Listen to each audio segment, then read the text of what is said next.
What is up, everybody? Welcome back to the Transparency. Happy Sunday. It is all day, February 15th, 2026. And everybody is back out at the house. We're going to catch ourselves up with what took place yesterday. We're going to talk about the signal sniffer. We're going to talk about the ransom note, which is a reversal for a reward, basically, for me to tell you who the guy is. We're going to talk about the raid of the Range Rover. We're going to talk about questioning people. We're going to talk about the DNA inside the home, that it doesn't belong to the family, but it's touch DNA. What kind of touch DNA? And or suspects involved here in the disappearance of 84-year-old Nancy Guthrie. Where's Nancy? 2 weeks now. 2 weeks since this terrible. I'm going to keep saying this. Everybody wants to say that whoever did this is a buffoon, is an amateur. Nancy Guthrie's still missing. Not only is she missing, but where did they take Nancy when they left? Or this person left? Nobody wants to just talk about the obvious, which is this is not a buffoon. And so I guess we can just keep lying to ourselves, but Tommaso's home this morning. Not much activity there at all. Just besides a few media outlets out there. So and he's the one that was driving the Range Rover. He was picked Range Rover all wood. Middle name Zach, goes by Zach. It's Zadion Jaghob. Zadion Jaghob. Zadion. This guy. Zadion. Right here. So he's a Tucson resident, and he's the one that was driving the Range Rover. He was picked up. You could kind of see him right there. Range Rover. The one that was down there when they all wood over at the Culvers, right? I believe it's related to the house that was around the corner, right? 2 miles away. That individual has been identified too. At least the one person that lives in that house. We'll talk about him shortly too. Don't really necessarily have a photo on him that is verified, but this guy right here, goes by Zach, drives the Range Rover. Now, what I find interesting about this guy right here is he lives down on Campbell's the road, going out of here. Campbell's the road where the blood was found on the side of the road. I know you're talking about Campbell is where we went down to Campbell and River Road. Okay. Campbell. A little bit away from where we went to the park down there with the vehicle there. When they had him in there. So it says, Pima County Sheriff Chris Nanos confirms to Fox 10 Phoenix, the man seen in this video who owns a gray Range Rover SUV was also his department's person of interest in Nancy Guthrie's abduction. He cooperated with investigators before being released. So the question is he still a person of interest, or is he like Sheriff Nanos kind of say, well, we haven't officially cleared everyone. It's this guy right here. This is the guy. 100%. This is the guy. And he lives down the street from here on Campbell, apartment complex. Now, he also has other addresses. And I'm not going to say his address offhand.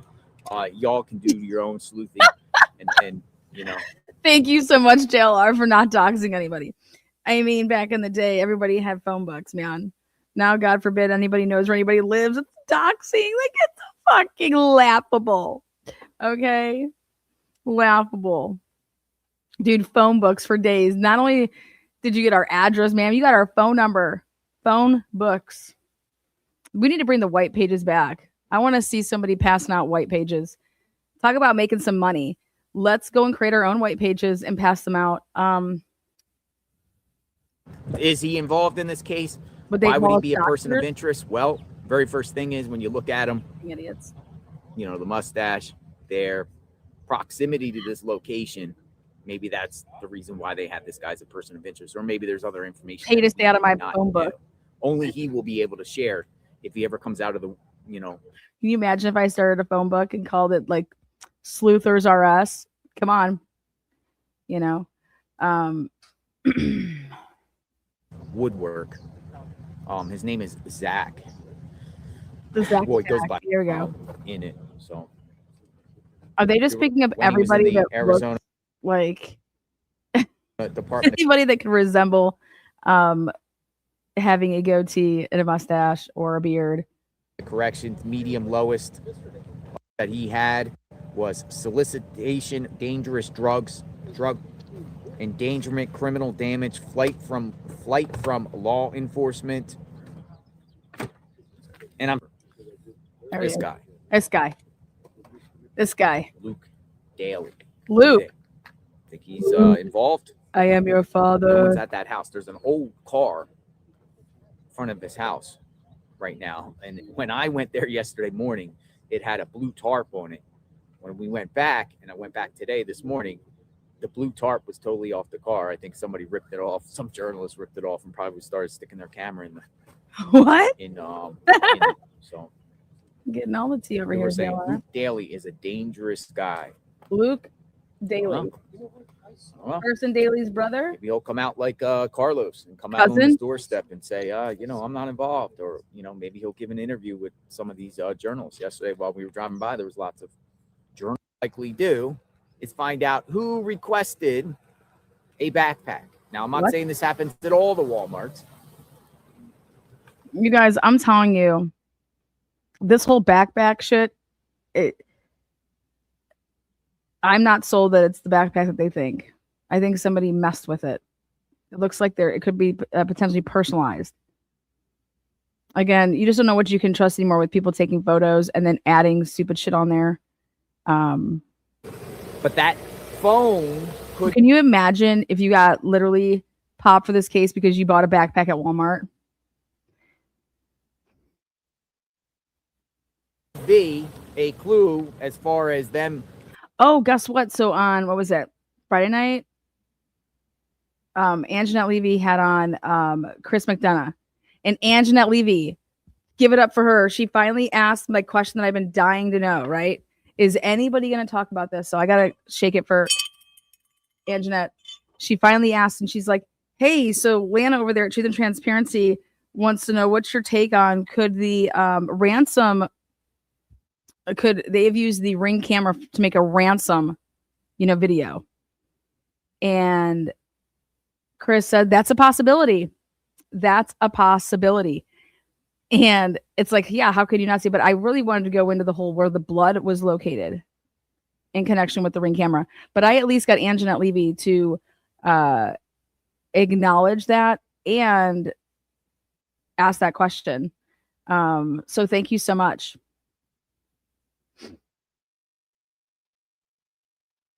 I think JLR is doing a great job.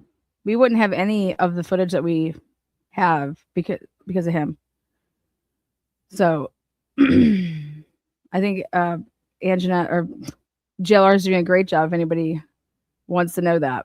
Welcome to the Transparency, Tina. This is Tina with What the Fuck Transition Services.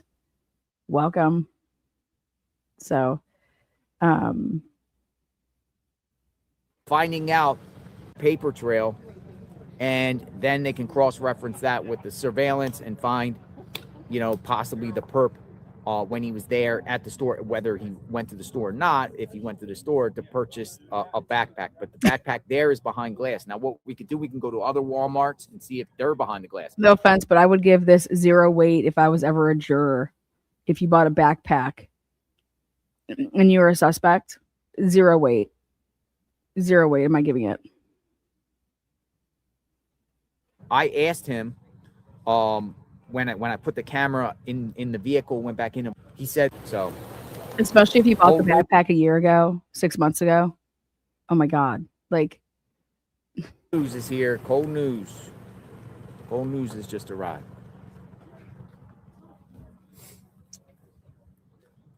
Cast the goods. This happened on the first into or the 31st into the first. So I'm thinking maybe he bought it. Yeah, it was definitely last month. So would that be like clearance? Like it could. You think the jacket's clearance? Yeah, I think that jacket was one of the clearance jackets that we had. Maybe. So we were looking at clearance for that jacket. you guys, we missed the trip to Walmart. Shut the fuck up. Okay, I enjoyed Valentine's Day, and we missed a trip to goddamn Walmart. Probably not this one, but it looks similar. Have you ever remember it was like a fuzzy kind of.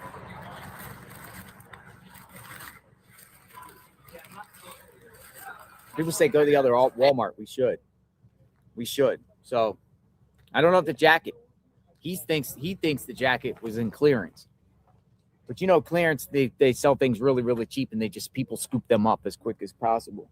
So I don't know.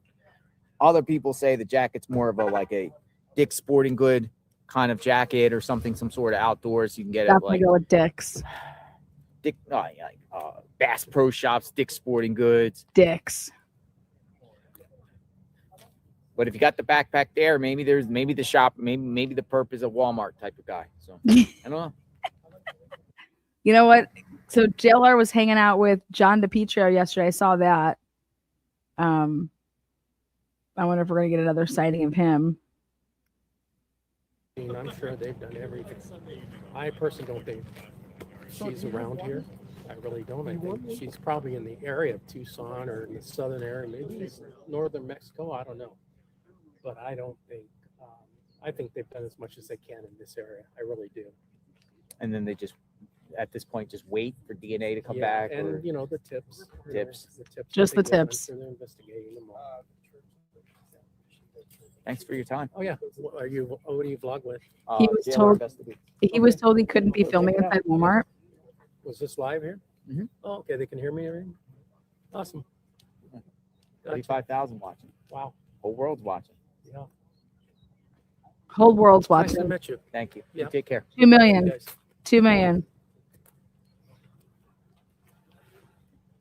He was strange. Yeah. He's former law enforcement. I don't know if I was recording. I don't know if he would have talked. He realized after the fact that I was live streaming. So nice guy. What about the original 911 call? Yeah, no one wants to talk about that, right? What's up, Typically Unique? How you doing, Kim? Good to see you, Kim. Hopefully you're doing well. So what's the next steps, folks? What's the next steps? Let's get an answer here on this one. Yep, I've been saying this. Why isn't anybody making a big deal about hearing that 911 call? All we're getting is the dispatch radio calling it in. So I don't know. I would be no one's saying a peep about that. Like literally nothing. Get the 911 call. Put that shit out there. Situation. Susan gifted 5 Truth and Transparency memberships.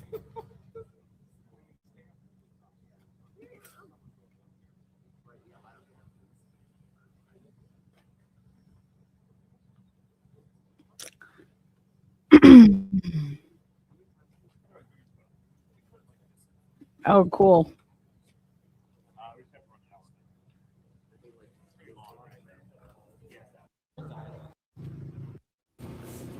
A lot of walkers in the area. Look at those legs.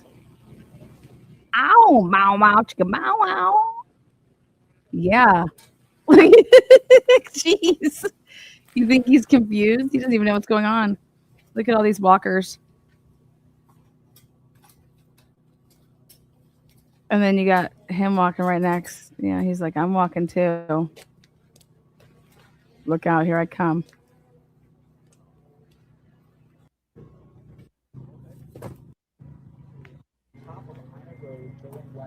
Oh, what are they leaving? They're packing up? Thank you, Angie P17. Out of Texas. They're like, we're out. Would they just leave? What, everyone's leaving? We've had some new evidence that has been discovered with the security footage there. They have said that they are not planning to hold any more press conferences until there's a big break in the case. Do you think that's what they ought to be doing? Good morning, Anna. Well, sadly, we have seen now 2 breaking news, in the past few days where we think we have somebody, where law enforcement responds, the SWAT team is there. The news media conveys and reports essentially that after 2-3 hours, these folks are simply leaving the scene and going back to their homes. So we're very discouraged by what we've seen so far. I think what's happening is there are millions of tips coming in on a daily basis, but unfortunately, none of them have led to the right person. How come you don't think we have heard from Savannah Guthrie's family in the last several days? Savannah has posted something, it's been 2-3 days now, a beautiful home video from her child. Craig, go get a blowjob. Her mom, hopefully getting the public to renew their interest I'm sorry? in all this. But who's advising you doing? them, and how Nice to are see they you. being advised, would you imagine, to be acting or reacting or not? I think the FBI has been behind many of the videos that actually have come out. If you really pay attention to how the videos were staged and who the Are they putting up a drone? audience is talking to the bad guy, compelling him to essentially that she's alive. The last thing you want to Wait, did they just do a switcheroo? Likely not alive. Look at, they're like, oh, you're on your way? Okay, we're gonna go in shifts. Oh my god, JLR. In other news, JLR almost got rammed because he refused to move his camera. Okay. Now he's like, okay, I guess I can back up. Look at this.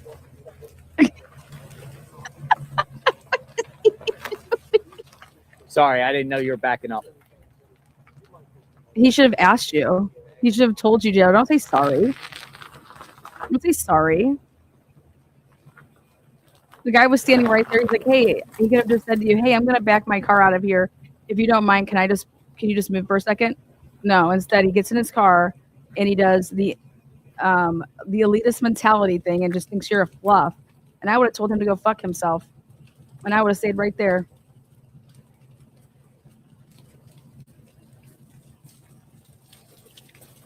Cock.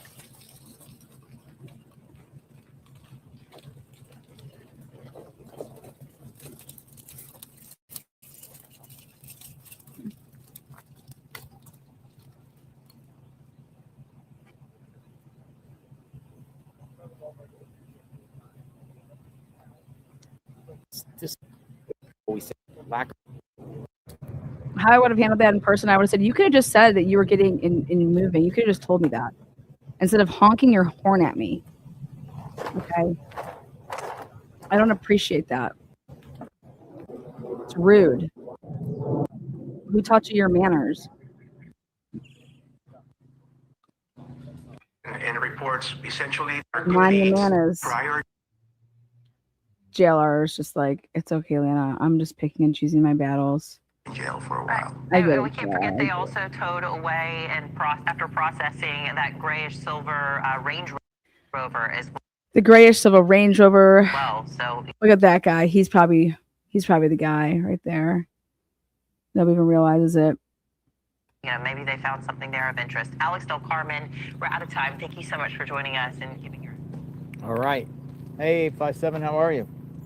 Man, I am refreshed after that SWAT raid, man. Well, we were out to 2 in the morning. 2 in the morning. 2 in the morning. Easily. So, what have you learned? Anything? As far as learned anything new, a lot of the hubbub, what I was listening about the transparency and between the sheriff, that's been, but as far as the tips, I'm thinking that if we see the pattern, we had one SWAT raid, then they got to get ready for the next one. So I think there's another one coming. I do too. Yeah. I do too. I And think so, well, one, the media is perched outside of Pima County Sheriff's Office, so we'll know if the SWAT goes out. I think Sheriff Nano said they're going to be doing detainments. yeah. So that's why, I think a lot of people are like, I think each and every one that comes up as a potential person of interest or, Yeah. or a person to speak to, they're going to do a SWAT. Possibly. I mean, it's they weird. have to have an IP address or something they're going off of, and they're just following. We're just swatting people. Down the. Where's Gary says Nancy? here, if the sheriff would do a press conference at least twice a week, maybe press would not have to follow them so much. They might have. We would still follow them. I think that we should follow them. I think that we should. That's reporting the news. Here you go. This is what our taxpayer dollars is going towards.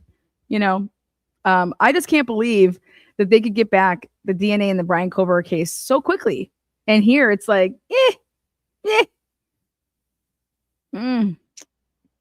things that make it get. Why didn't we send it to Othram? I mean, Othram is all over the place. Why wasn't Othram called in on the deal? Well, because Sheriff Nanos told us exactly what I told all of you guys, which was we've been using the same lab for 40 years. Ding, ding, ding. Remember, I was like, this is not what you guys think. He didn't just take this to some random lab.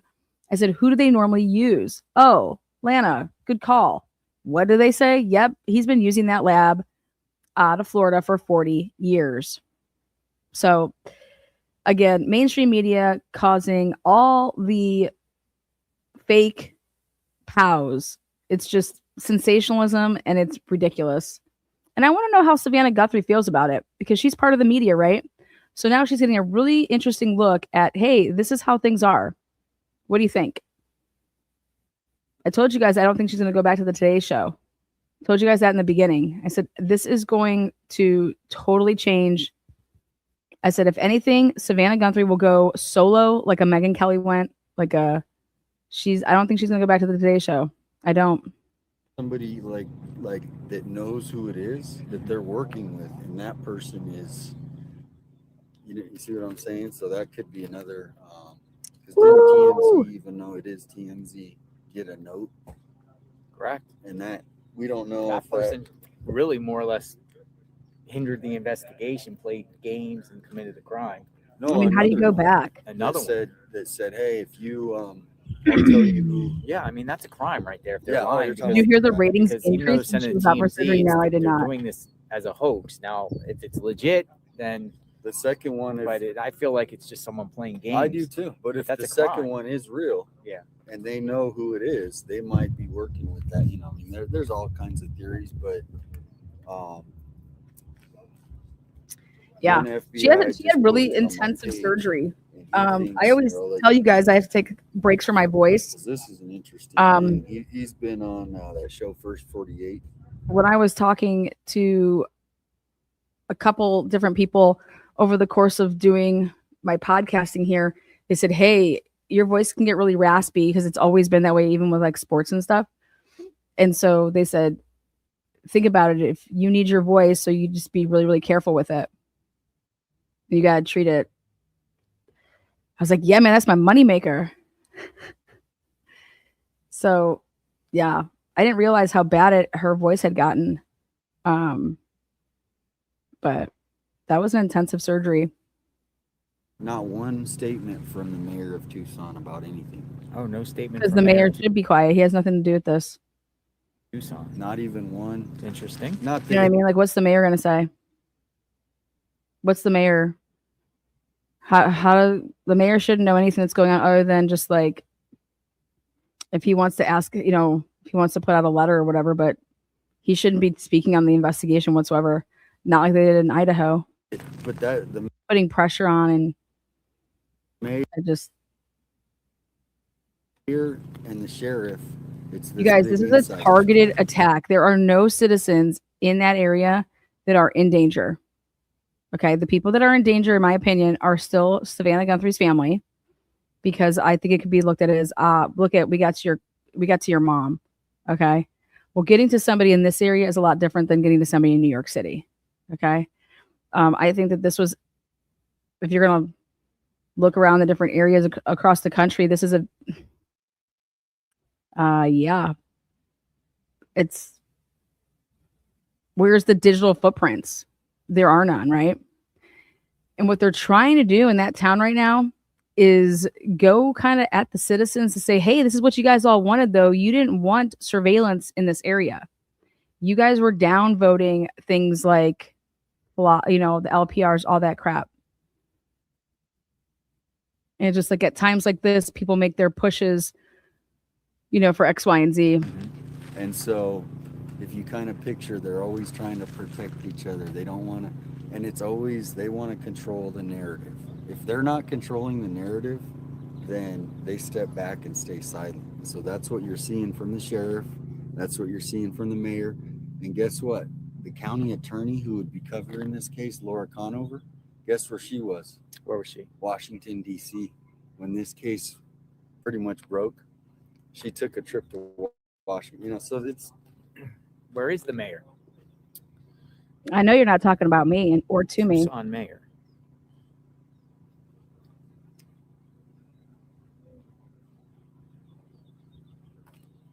And then Was here's the this DoorDash warrant also federal? I don't know. The police funding, we had a whole defund the police when the riots happened. Defund the police. So we're supposed to have 950 to 1,200 officers. We only have. But that's Tucson's jurisdiction, though. Yeah. I mean, this is not really their jurisdiction as far It as isn't. police. But if you think about how it's What's up, interconnected. Doc? What's up, So Doc? when you go 1 mile, you're in Tucson. And so a lot of the crime comes from Tucson, and they'll come up where do Don't they go fuck to with justice. commit I still crime? love that name, man. They will go to different areas. God, I love So- that name. But I you like the are right, Twitter. yeah, it is a different Keep rocking it. complete jurisdiction. I think it's the Twitter. Don't you have a But Twitter? a lot of Don't fuck with crimes, what will justice? happen is the I think you asked me for my handle. I think you emailed me, and I just love that name.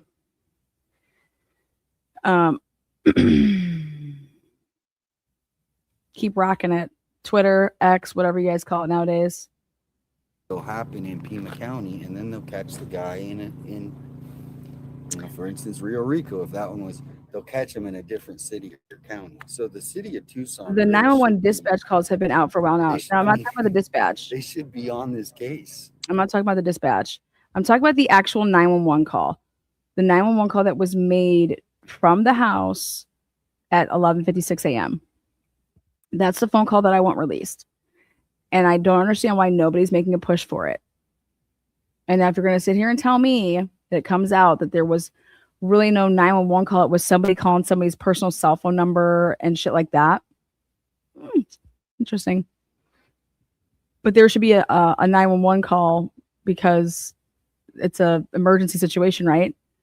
So we're calling 911 to get authorities to come over to the house because our mother is missing and there's blood on the front stoop, you know? And if cameras were really smashed, and if the back door was wide open, things like that. So there is a 911 call, in my opinion, that exists. And I want to know why mainstream media isn't making a big fuss about it. And I think that they were told not to. On JLR investigates continuous coverage outside the home of Nancy Guthrie. We are 15 days, day 15.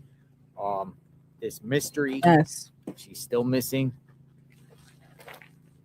Not a lot of new information at this time, new updates, other than what the wildness that happened Friday night. 2 locations about 2 miles away from here, one at a home, multiple. Yeah, we do not know how many times or when Ellie was using the sim. We're going to talk about that here in a minute. I wanted to kind of just start the show off with, hey, JLR's back there. We're going to have footage throughout this day. DNA and we're going to go back and forensics. talk about yesterday for anybody that missed Individuals coverage. might at one point resurface, but as of right now, no crime scenes anywhere else, no tape up anywhere else. Where does this go? Will more people be detained? Remains to be seen. When are they going to do a search again? Where are authorities going to go next? What's going to happen here? We're waiting and just showing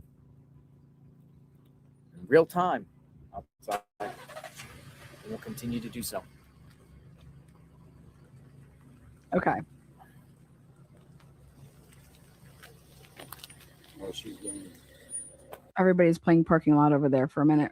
Well, everybody's playing parking lot over there for a minute. We're going to go on over to a couple yesterday, a couple of the different news, mainstream media reports.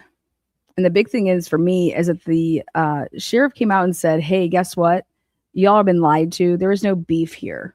And I'm like, okay, there's no beef here. Like, I want to hear more about that. You know, the sheriff did speak to one of the locals. And that's who they should speak to. They should speak to not the national outlet. They should speak to the locals, news reports.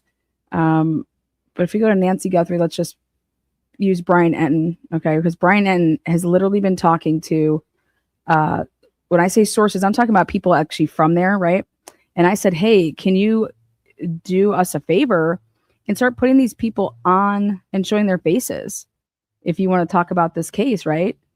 And you say that you have this information, like, let's go. You know, start interviewing these people. There's no gag. Okay. I want to learn as much as I can about how these investigations like are supposed to be run and then are running, you know, we want to learn. And so I want you guys to see this. 3 or 4 hours. I was in. So this was yesterday. Title is Nancy Guthrie SWAT Raid. 3 detained, Range Rover all wood, searched breaking. Hey guys, thanks so much for checking out my show. Really appreciate it. Please click to subscribe. What a night it has been. There has been a SWAT situation that I've been covering for the last 3 or 4 hours. I was inside the perimeter. Oh, what a night. Late December back in. Closed down. It's raining out here. It's the first time it's rained since I've been in Tucson for almost 2 weeks. So I'm going to walk you through everything that happened tonight, the latest developments. Is this possibly a break in the case? Everything that I saw, I'm getting into all of it. The latest on the Nancy Guthrie investigation in this episode of Brian Ensign Investigates. Hey guys, it has just been an insane 4 or 5 hours in Tucson. There have been so many developments, not only tonight, which right now, if you're watching this, I don't know when you're watching this, it's Friday night. That isn't even, it's so late. It's actually after midnight now when I'm recording. Okay, I'm confused. What type of developments? Okay, I see nothing developing. I just see a lot of investigative techniques being utilized. So if that's what's developing, okay. But I see investigative techniques.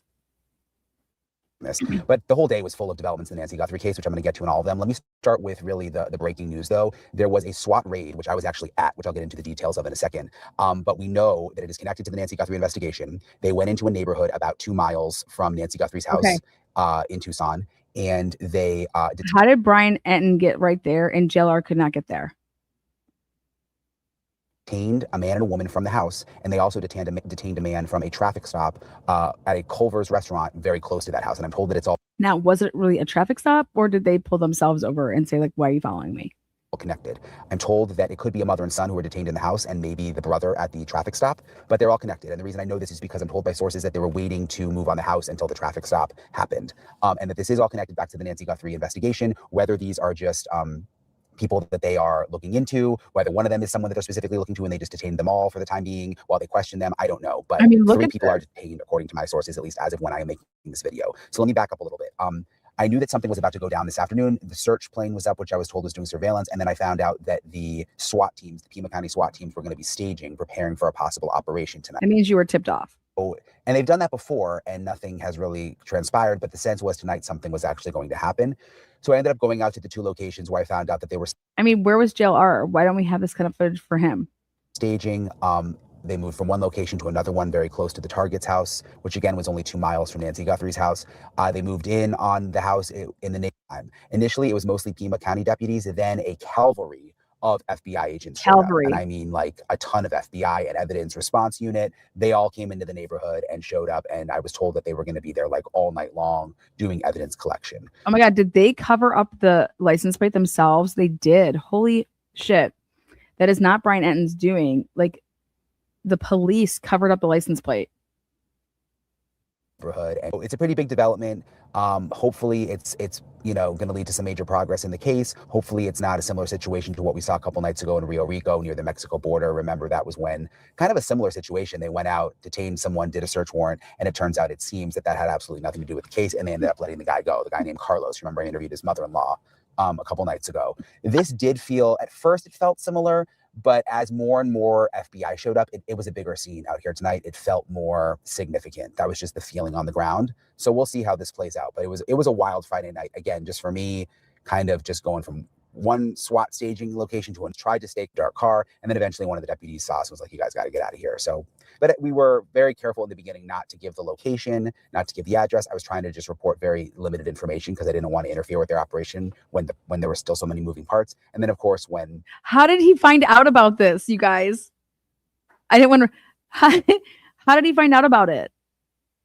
Do you understand that would mean that there's a leak in the investigation?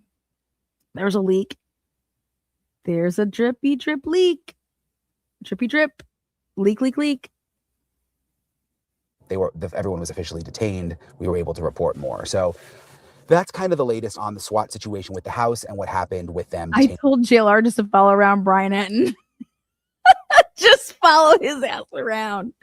Can you imagine Brian Enton calling him and putting a stalking injunction on JLR? Just,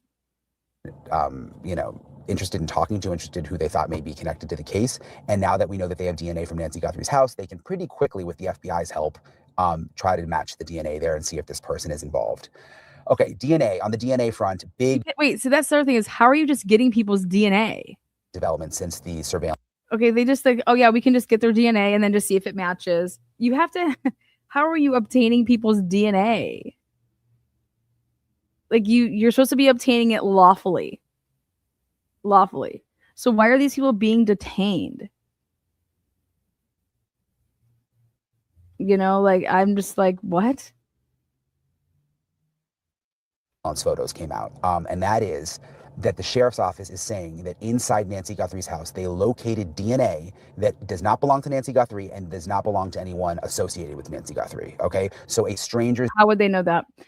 How do you know who Nancy Guthrie hangs out with? Anyways, you're asking the family to submit DNA, okay? So that we have to rule out, you know, like this isn't belonging to anybody that should be in there. So basically what they're saying is that now is that like we asked the pool boys, we asked, you know, to the point that okay, this is foreign DNA. You know, we have foreign DNA to us at this point. But if you just only have the families and you didn't get anybody else's, I mean, we'll find out. But if like it's somebody that would come over there once a week to do something X, Y, and Z, I'm hoping that they would have gotten everybody's though. They're like offering it up and okay. DNA located in the house. And remember, we know that they've taken DNA from Nancy Guthrie's family members, and we know that they've taken DNA from people who came in and out of the house, like landscapers, pool people. Why does my landscaper has never once come into my motherfucking home? Okay, so let's not kid ourselves about that. Pool boys, landscapers, the only type of contact I would have with them is me being so kind to always offer them drinks. Like, do you want a water, Gatorade, beer? Like that. Like, so something like that. Uber drivers, that kind of thing. So they apparently why would your Uber drivers' DNA be in your house? Unbelievable. People out in terms of whose DNA this is that they found in the house. Unless you're admitting to how easy it is to transfer touch DNA. And there is someone else's DNA in the house. That is a big deal, okay? Because that DNA could belong to the kidnapper. And they can now use that when things like... Also, where is this DNA located? Okay, it was a big, big issue in the Brian Kober case where DNA was located and them saying it had nothing to do, it didn't matter. Okay, where is this DNA at?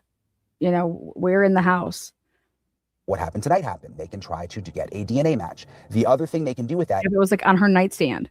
Okay, yeah, I think that matters.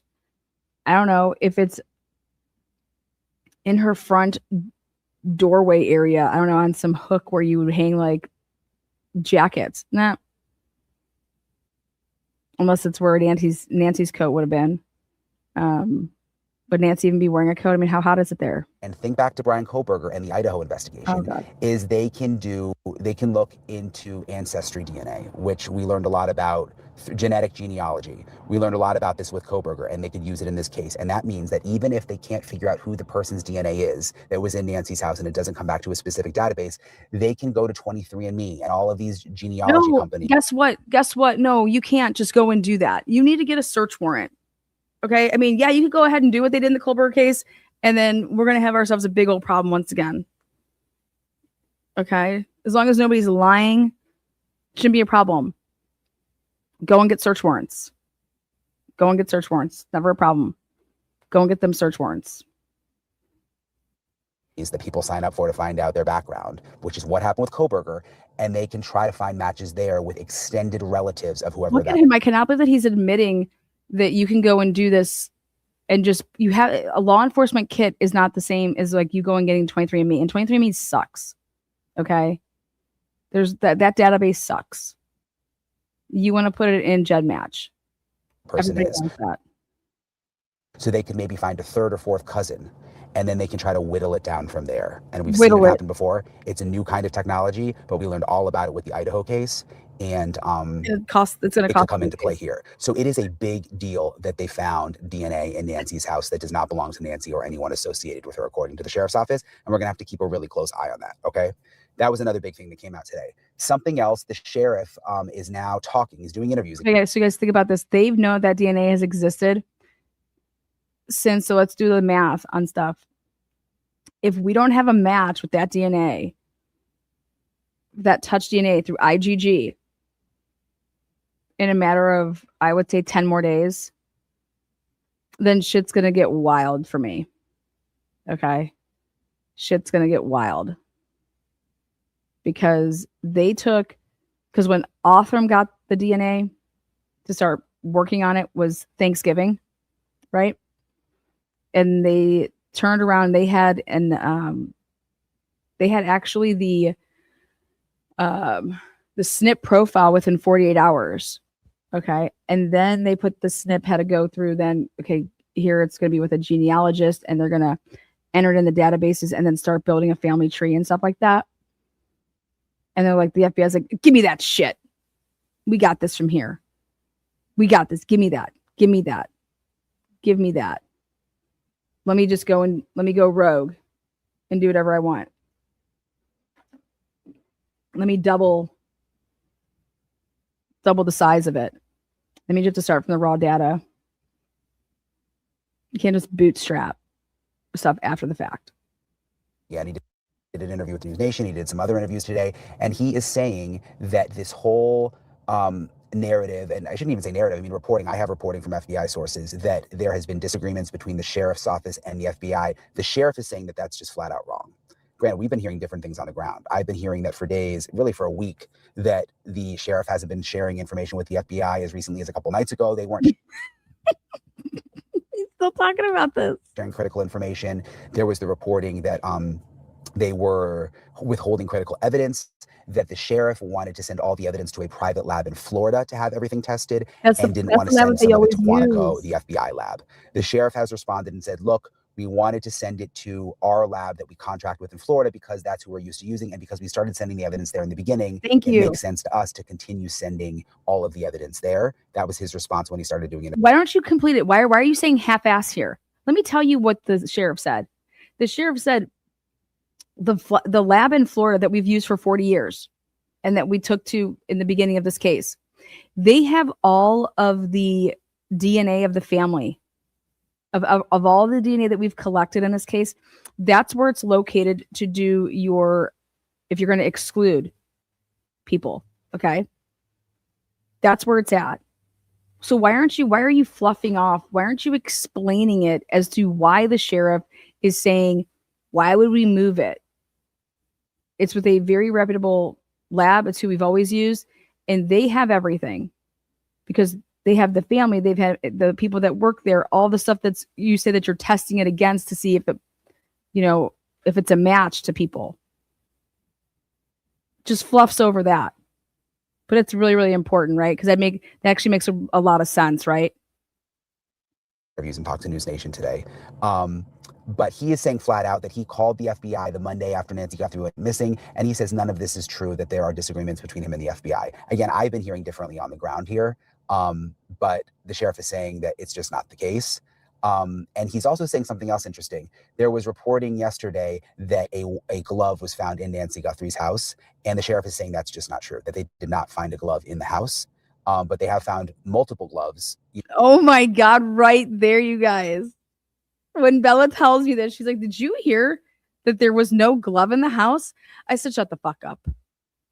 I said, stop.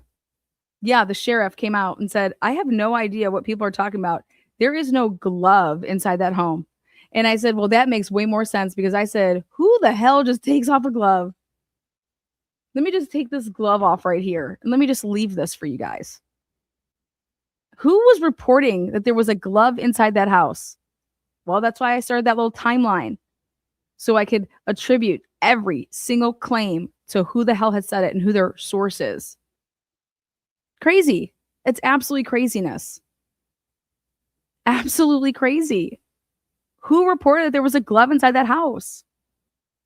Outside the house, not necessarily on the property, but we showed you the black glove that was found along the major roadway. What do you mean not necessarily on the property? It was, I don't know, a mile away, 1.5 miles away from the house. We found some shitty ass glove. But apparently there are other gloves that have been found that are now being tested. Gloves all over the community. We're just testing. For what? Because you wore a glove for something in your life. God even knows when it was there that they picked up and found. So some sort of just people are calling it a turf war in Tucson between the FBI and the sheriff, but we're hearing two different stories here.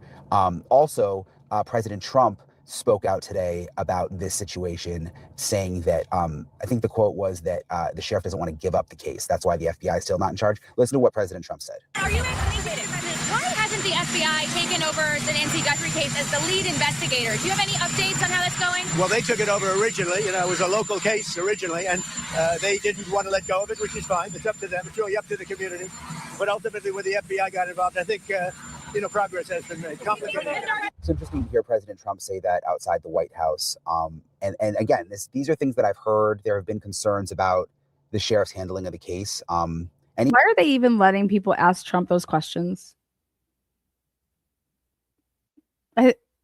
Even he admitted, like, maybe they made a mistake opening up the crime scene so quickly. Remember, it was just a couple of days later they opened it up. We were able to get the blood. I spoke to the former under sheriff Rick Castigar. I've spoken to him before. He was with the sheriff's office for 40 years. He worked with the sheriff for a long time. He's not happy with the sheriff now and the way that the investigation has been handled. And I wanted sheriff withheld critical evidence from the FBI. I have a one-word answer. That's outrageous.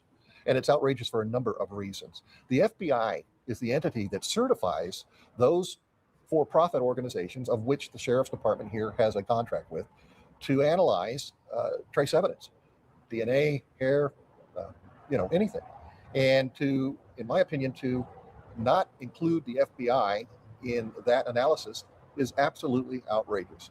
But it's rooted in this sheriff's disdain for the FBI. And it's rooted in... He doesn't even know if that's true. He's answering it like it is, though. When I was a member of the organization and working, a investigation that erupted. Chris was not, the sheriff was not the focus of the investigation, but he was promised by the FBI that they would keep the FBI, him apprised of the progress of the investigation of some of his subordinates. They didn't. And simply put, that angered him considerably. I think I can understand that. But that particular grudge was with individual personalities that worked for the FBI at the time, not the partners we have today. And, whatever evidence was gained over the course of several 2 weeks needed to be processed, all of it, in my opinion. I would be looking up who this man is and if he's planning on making any type of push for anything to do in this community whatsoever. Because, yeah, he's like, yeah, I want to come out and speak publicly against, the sheriff. And what was that question again? How Brian hadn't asked it? Time. He's not happy with the sheriff now and the way that the investigation has been handled. And I wanted to play for you what Rick told me. First of all, what is your reaction to this new reporting that the sheriff withheld critical evidence from the FBI? I have a one-word answer. That's outrageous. And it's outrageous. Well, that's outrageous. So just outrageous is what you would say there. One word, outrageous. I cannot believe that he's saying, well, if those reports are accurate, that's outrageous. You know what I mean? Like, just wow. You see a lot of people are using this as it's all personal. This is all personal. Daily and discuss the issues. And he was very upset. And that's because they just didn't keep him apprised of the progress. They kept it close to the chest. He was uncertain whether he was suspect. All of these things. Well, when you're the boss of 2,000 people and some of your subordinates are being investigated for a crime, technically it is, he wanted to be made aware, and they didn't follow through with keeping him aware. I believe that is the foundation for his disdain of the FBI. But as I just said, these are different personalities back in 2016 when this happened. He is speaking for the fucking sheriff. Damn. This town's about to erupt. Deal with it my way. And it's unfortunate because it compromises the investigation. It provides further delays in getting critical information that needs to be put out there. He is now saying that none of this reporting is true, that he has worked with the FBI, that he called them on Monday, the Monday right after Nancy went missing. And he's saying that he's been working in collaboration with the FBI and that they were aware that it made sense to send everything to Florida because some stuff had already been there and it all should just go there. And he's saying that this is all incorrect reporting. I'd like to hear the FBI say that because my sources, and again, I'm on the outside, and part of what I'm saying is conjecture, but it's experienced conjecture. It's okay. It's experienced conjecture. Wow. Bella, have you ever heard that before? Experienced conjecture. I'm gonna start using that. I have experienced conjecture. I know the not just conjecture. personalities, and I know the history. And I haven't heard any official with the FBI say. I am going to qualify my conjecture now. Holy fucking shit, man. These people have seriously lost their fucking minds. That's okay. We knew about this. Let's delay the process longer and have a contract entity do the evidence instead of us doing it back in Quantico. Have you seen the sheriff not tell the truth before? I wouldn't say not tell the truth. I think he's a good-willed, honest man, but he has the need to do things his way. He can be very vindictive, and he holds a grudge. What? Oh my God. He's a good-willed, honest man. And then he says he's very vindictive. Vindictive people aren't good. I mean, that's like the biggest oxymoron I just heard in a sentence. Listen to this. Good-willed, honest man. I wouldn't say not tell the truth. I think he's a good-willed, honest man, but he has the need to do things his way. He can be very vindictive, and he holds a grudge. And I believe that might be the real impetus. Those are just some shitty ass character traits right there. Let me tell you what, man, don't put that on your dating profile. Okay. Vindictive and yeah. He's just a petty bitch. The sheriff is a petty bitch, but he's a great, good-willed man. He's a grudge holder. You know, if you don't make him eggs in the morning after he let you sleep over, you out. For his decision to send it to Florida, send the evidence to Florida. Let me talk a little bit about just the investigation in general. You know, obviously they released those surveillance photos from the front door.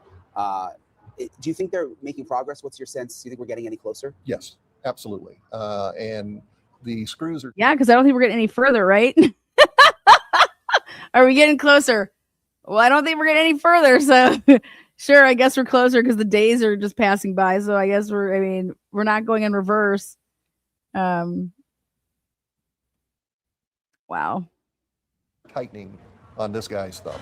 The perpetrator, the criminal, the guy who was there at the time at Nancy's front door, knows that video is out, knows he's got exposure.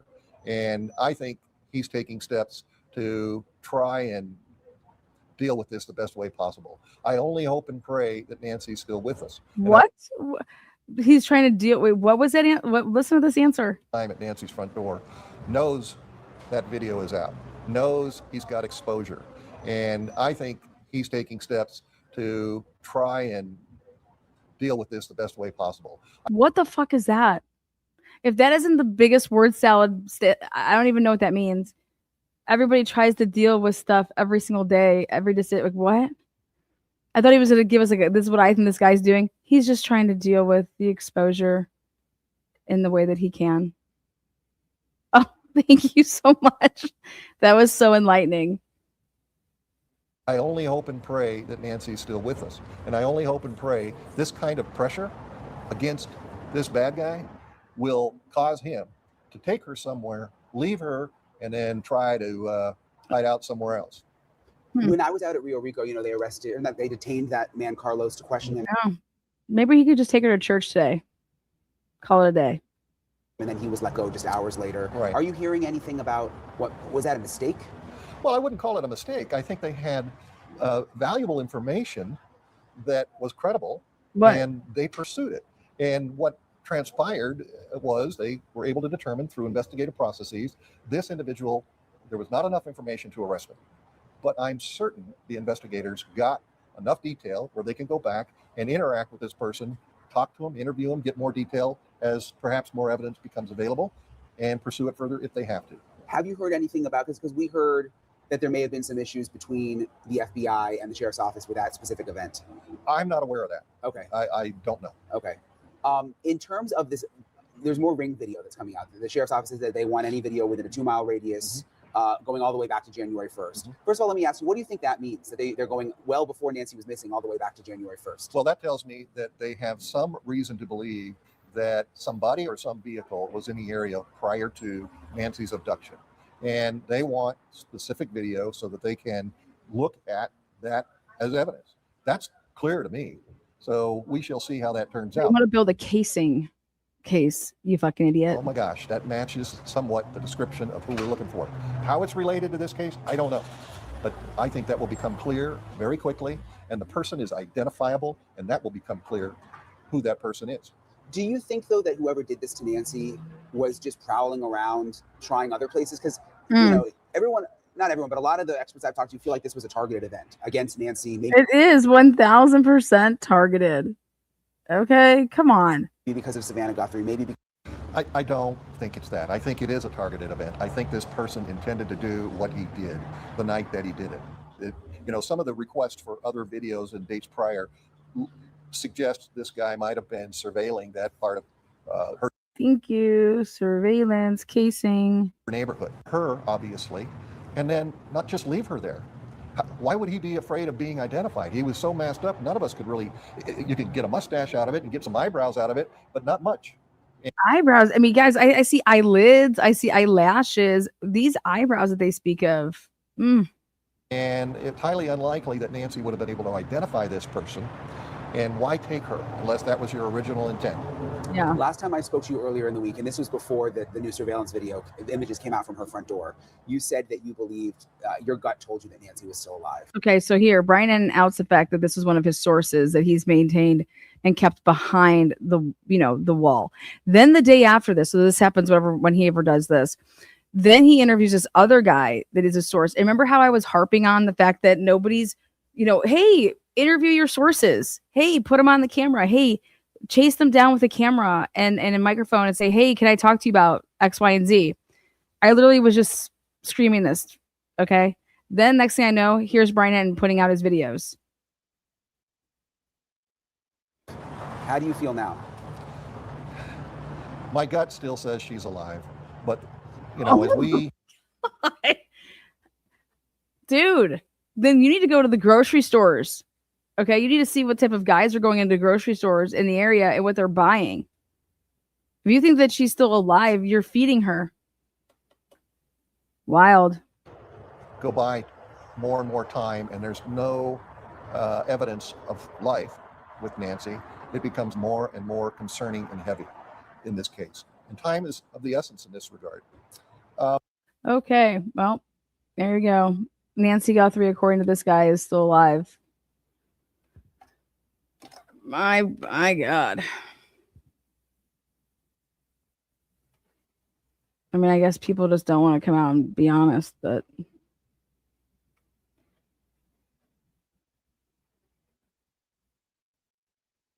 here's JLR back on site. Look at here. Thought the house was empty and may have checked it out earlier and it was empty. Then she came home and they came back and we wound up with a situation and it went. Get there and then I see a lot of things going on. I mean, we're outside of that crime zone, aren't we? Or is it getting up here? No, well, right now we're outside the crime zone. This is a good neighborhood. Most neighborhoods beyond river, unless they're right there on river, are fairly decent neighborhoods. They don't deal with a lot of crime, don't have a lot of crime. Mm-hmm. This is a very unusual case for Tucson, but the crime is getting worse and worse in Tucson, and naturally they're going to move elsewhere. So it is spreading further and further north. It would be interesting to find out if there has been how many actual burglary reports, thefts, break-ins have been reported in this area in the last 6 months. Great question. Just the numbers, whether they arrest anybody or not, just the calls, the call logs. And that's what we'd have to look at, the call logs, find out how many have actually been reported on. Because you'll find people that have made phone calls and nobody ever shows up, or they don't show up till the next day, and that's because the police department's understaffed. And but the county sheriffs are understaffed, and they have too much of a spread out territory. 9,000 square feet is the Pima County boundary. So imagine having to patrol 9,000 square. William, stop being so. And I haven't wanted to talk so about right. this because he's got his own job to do. But I know most of the deputies are not happy with Sheriff Nanos. He's not considered a really good leader. So we do have that problem. But the deputies themselves. Then why are you putting it off? We have a really good sheriff department. I mean, as far as our deputies go. Yes, sir. And our TPD, them guys work nonstop, and I got to give them credit. Many of them came out on their days off when they weren't scheduled to work, and they all got actively involved in this case right here. Who's been searching for her? Got to give them kudos. We got a heck of a police department and a heck of a sheriff department. Leadership's where our problems lie here in Tucson. Yes. Tucson, Pima County, the whole southern border.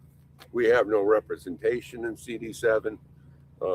We've elected someone, but she only represents a small portion of her constituents. She does not represent the district. Am I wrong in that? Well, and who are you running against in November? I'm running against Adelita Grijalva. Oh my God, JLR. Congress. And when is that election? This guy's running for office. And so she basically, her father, Raul, Raul, how many 20, 30 years he was in that district. He would have done 24 had he made it that far. And she kind of walked into this position because of her dad. So now we got nepotism. Where's the Ever horses? heard that term? Horse. Where basically all her connections. It's basically just a rerun of Raul. And so if you look at Raul Grijalva's district, it goes right to Nogales. Well, guess where the illegal migration came up? And they helped implement it. So the Grijalvas actually are part of that asylum seekers, all of them coming through. They actually helped implement the system to make it happen. Hotels. So they got bussed over here to the Yeah, they got bussed over here to the Red Roof Inn, and the story's there. They got airplane tickets to ship them to Chicago, New York, all over the country. So there's a lot of that going on. Giddy up. Get them horsies out here. Crime as an outsider or crime within the family or someone that knows the family? That's the question. It's a crime that happened. There's crime here because this is a crime. The question is, was it just outside random crime coming up and creeping up here in this area? Or was it a crime within the family network? Someone that knew the family member, associated with the family member? If they would say the crime. ransom notes were real, I think we would definitely, I would think that. But they weren't an immigrant, but had a Are they tip to real a or are wealthy they Range Rover family. Who's calling in these tips? There's like 30,000 Because if it's an outsider that did this, wow, that should be concerning to every resident because it could happen to them next. 30,000 tips. What do these tips say? The guy looks like the guy looks like my gigolo. The statistics say my last no. lap dance. The statistics say like 1%, like a total outsider with no connection to the family would do this. And an any 84-year-old kidnapping. And an 84-year-old is even lower. Exactly. An 84-year-old is even more bizarre. They don't even have a team, I heard, that tracks elderly kidnappings. What? Like, specialize in that. It's Wait, what did he just say? He wants a team that specializes in elderly kidnappings? I need to Google that. What does that even mean? Like a total outsider with no connection to the family would do this. Listen to and any kidnapping. And an 84-year-old is even lower. Exactly. An 84-year-old is even more bizarre. They don't even have a team, I heard, that tracks elderly kidnappings. Like, specialize in that. It's so that's how rare it is. Yeah. They don't have a task force for that. They don't even keep stats of. I get what he was trying to say, but it came out really funny. There's no stat on that. There's no task force for that, the elderly being kidnapped. Maybe they're trying to get their, yeah. Yes, over 80 getting kidnapped.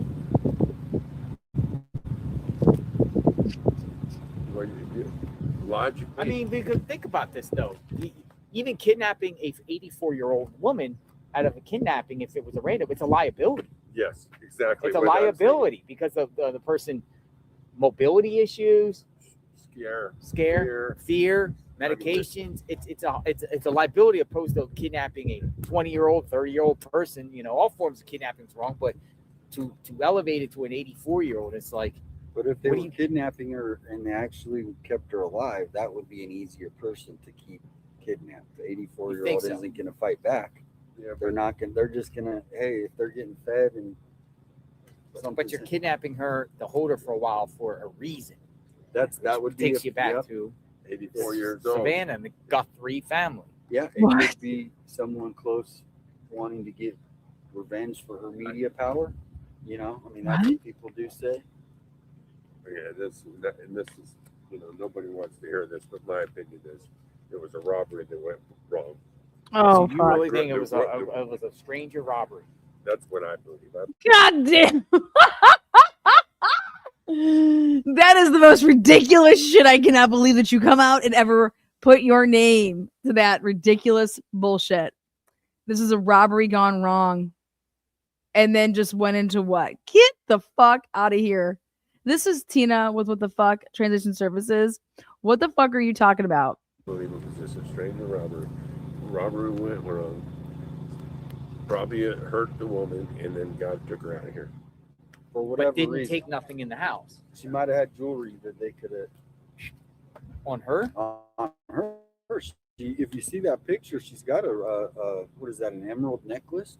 Well, how does a robbery go wrong with an 84-year-old? They panicked and wanted to get out of there and hide the body. Because she's a witness. The hell? He's got a full mask on. They're just trying to get rid of him. That is a theory. Nobody wants to hear that, and I don't want to even. That's think what that, I mean. Listen, you would have pistol whipped her, knocked her out unconscious, stole whatever you wanted with your little mask on, and left. Okay, she would have come to the next day, after getting a little, oh my god, being all black and blue, whatever, and voila, you have whatever that you stole. Everybody loves Savannah. And if you were going to do a kidnapping, you would kidnap her sister. What? Because the mother would be a liability. Oh my god, you would kidnap the sister. Oh my god, if you're gonna go at Savannah, you would kidnap the sister. Now that goes against everything that everyone's been trying to say here, is that the sister is so sus and her husband's so sus. I am just falling out of my chair. The mom is such a liability. Okay. Mine's taking me someone that's close to the family. Yeah. That has been in that house prior. That is a good point. Is Well, no. I'll knowing retract the that a house. minute. Not necessarily been in the house, but the person What's the that results? instructed someone to do this has been in that house. Makes sense. Again, it could be a hit job. It could be a low budget hit job by somebody close to the individual that has been in this house. What I'm saying is, and it's case in point. The other day they detained a bunch of people from a house. You just ruined his vote. Okay? Multiple people. Well, oh, that's funny. this could be a conspiracy with multiple people. Even though if it's not them, obviously, I don't feel like it's them. But whoever this ends up being, they might. I feel like there's a conspiracy here. Whoever the purpose, in a I love when conspiracy. Tina pulls up. And I don't even think it's like Tina's just a gem right here, Tina. Victimizing the family member to get the information from to do this. I feel like someone close to the family instructed somebody to do this and or involved and did it themselves close to the family. That's one theory. I mean, I think there's. This is Brian Enton's update 32 minutes ago. This part of the FBI statement is significant. The one with the DNA profile recovered is different and appears to match the gloves of the subject in the surveillance video. What? Okay, so this was yesterday at 12:03 p.m. Or maybe no, this was today. What the fuck, Brian? Is this from today? Yeah. It says new from FBI. The gloves found approximately 2 miles from the Guthrie residence in a field near the side of the road were packaged up by PCOS and sent overnight on 2/12, and they arrived at their private lab in Florida on 2/13. The FBI received preliminary results yesterday on 214 and are awaiting quality control and official confirmation today before putting unknown male profile into CODIS. How the hell are they going to put in gloves on the side of the road into CODIS? Get the fuck out of here. There is no way that can go into CODIS. How? No way. There's no way that can be if that happens, we're so fucked in this country. The national database unique to the Bureau. This process typically takes 24 hours from when the Bureau receives DNA. Investigators collected approximately 16 gloves in various areas near the house. Most of them were searchers' gloves that they discarded in various areas when they searched the vicinity. They weren't throwing them away. I'm so confused. What?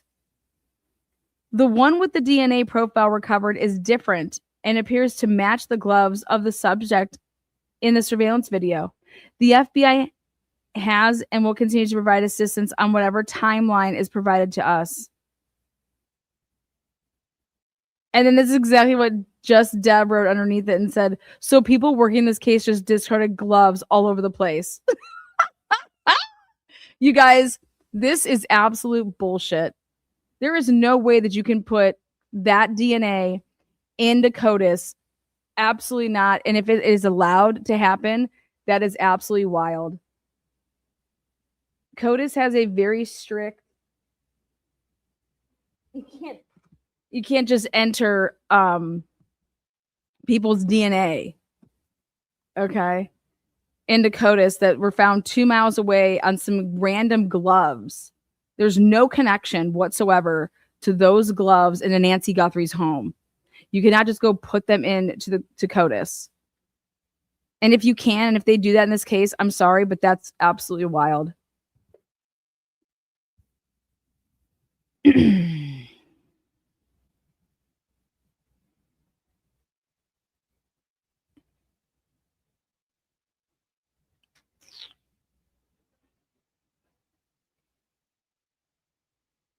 Unbelievable. 3 theories. That would be one of them, I think. My mind, but my body, but my body's telling me, yeah, I don't see nothing wrong. I say my mind would be one of them, I think. My mind, but my body's telling me I don't see. I say this a lot. I go back to Moscow, Idaho, with Brian Kohlberger, total outsider that just goes in and does this to, goes into a house, and everyone at the time was speculating.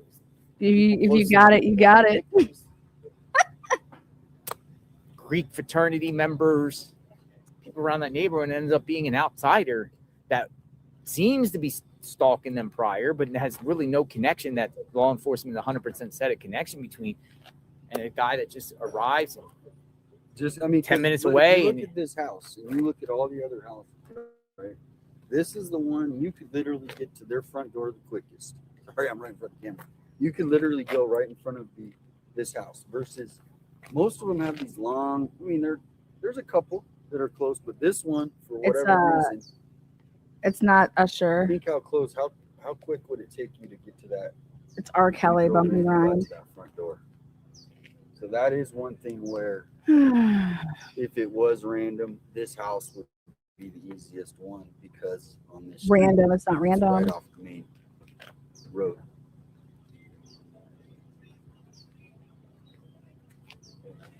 I would say there's plenty of other more easy homes.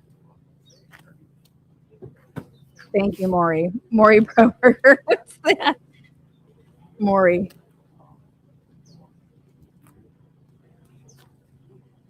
Okay, so Brian Enton then qualifies his statement.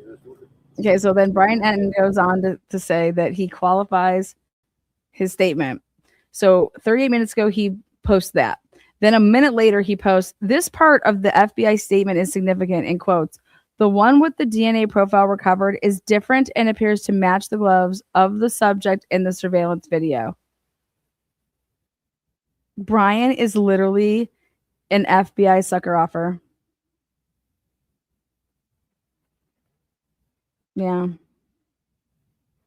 2 hours ago, Nerdy-esque says at 2/2/2026 at 1 a.m. Mountain Standard Time, a neighbor reported that an unknown individual walked past their home and returned a few minutes later carrying a large bag about 7 miles northwest of Nancy Guthrie's home. And the Ring camera was uploaded to X.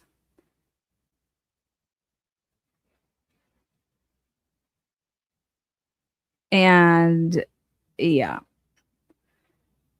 Well, I can promise you it's not a body bag.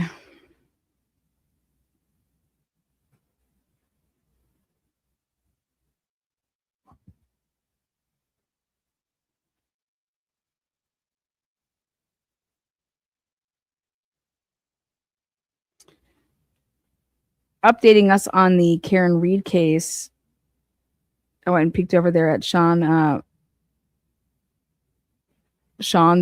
ex, and he said, if you've read the sidebars, now the newly released sidebars confirm what I've been reporting for us for over 2 years, is that Brian Higgins, it's clear that he in fact entered into a federal proffer agreement with the USAO in Boston. What remains unclear is what happened next.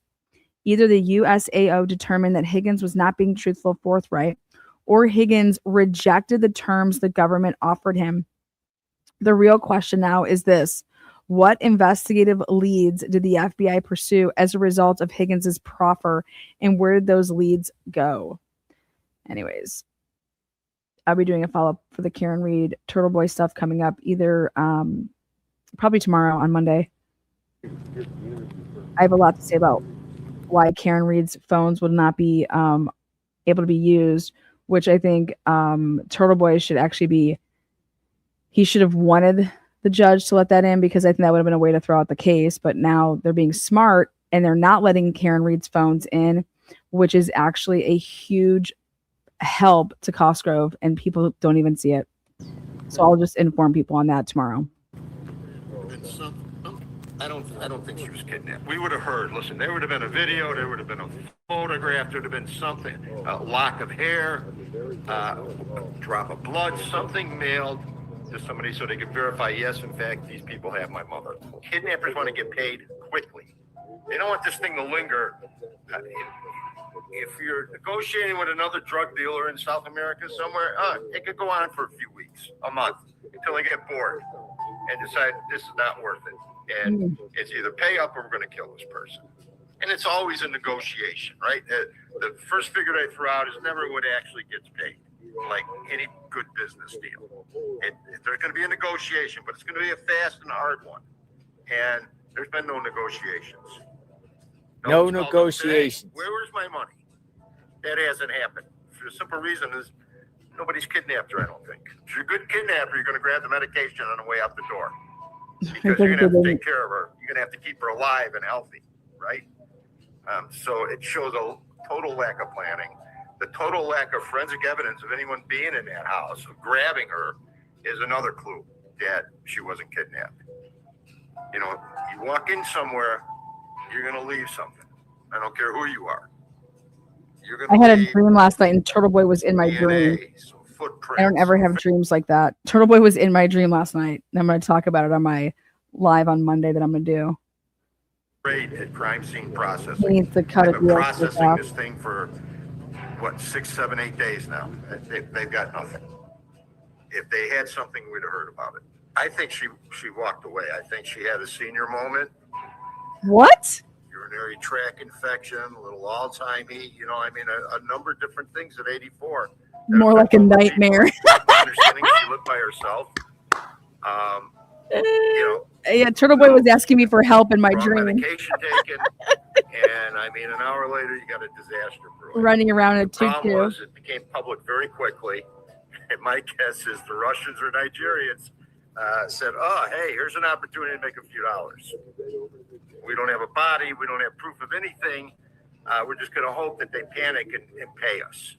Her mother would be an attractive kidnap target, except for the fact that, well, you kidnap somebody like that, and you better batten down the hatches because, man, everybody's coming for you. What are we Everyone. listening to? The entire law enforcement apparatus of Arizona is in gear, the FBI, probably ATF, probably DEA, everyone's jumping on this bandwagon. I mean, there's probably 500 people assigned to this case right now. I don't think anybody in a position of authority believes she's alive at this point. Absolutely. And no one wants to say it publicly. This is the More- problem, right?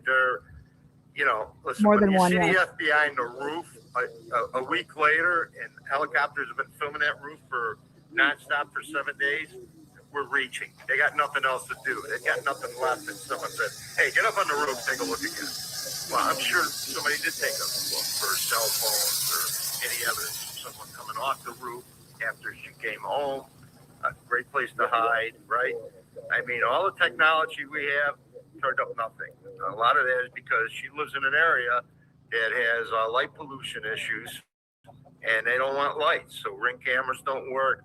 Surveillance cameras don't work. I mean, they've got nothing. They've got no film. They got no evidence that she was taken by anybody at this point, other than some hokey ransom letters, which aren't saying anything except send us money to this untraceable account. I think, unfortunately, it's going to end badly. Mrs. Guthrie's probably going to be found deceased somewhere. I doubt she walked off and someone picked her up and they're eating tea and cupcakes somewhere in Arizona area. I very much doubt it. I mean, she has medical issues. If she was taken, we'd pretty much know for sure at this point she was really taken. There'd be some forensic evidence to help indicate that happened. Because the feds aren't talking about it, I'm pretty sure there's no forensic evidence indicating she was kidnapped at all. I hope I'm wrong. I really do. It doesn't bother me to be wrong. Seldom am I Who wrong. is saying this? The clip, why the Nancy Guthrie kidnap theory doesn't add up. And it's coming from veteran homicide investigator Paul Ciolino. I'm butchering his last name. I apologize. Paul Ciolino. He worked with 48 He's Hours of drunk. CBS News as a on-air expert. He literally thinks that Says Nancy key elements of the Guthrie- true kidnapping aren't present in the Nancy Guthrie. He literally thinks that Nancy Guthrie had a UTI and that the blood isn't there and that there's no ring video and that she just wandered off and had a senior moment. Case with more than 25 years appearing on hundreds of programs across major U.S. and Canadian networks. He says he points to the lack of negotiations, forensic evidence, and planning signs as major red flags. So that's his take. Was it an old interview?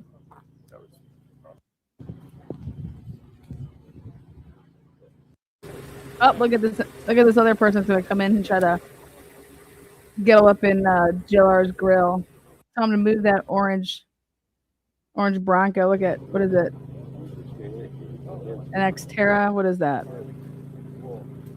Somebody that needs a lot of attention goes and buys an orange car.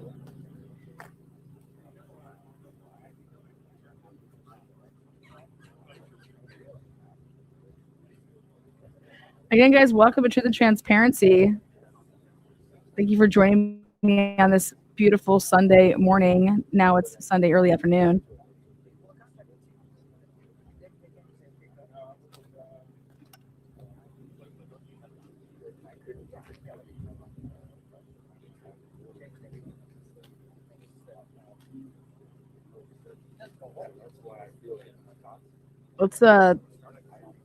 We're gonna take a look. Someone's running a damn generator again. You guys, it gives me a headache. I don't understand. It's nice that they can afford generators at their cars, and we're gonna be looking for a UFO abduction next, right?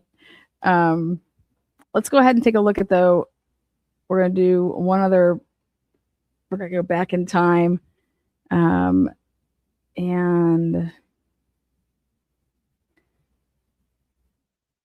let's see.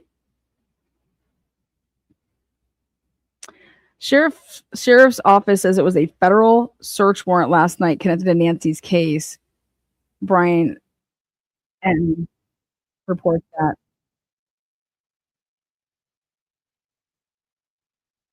search warrant that was happening out there with the SWAT team, which is pretty significant because in many cases that means that a federal magistrate or federal judge has to sign off, which means that they had something that they were going off of, obviously, that was enough for them to be able to get the search warrant and raid that house.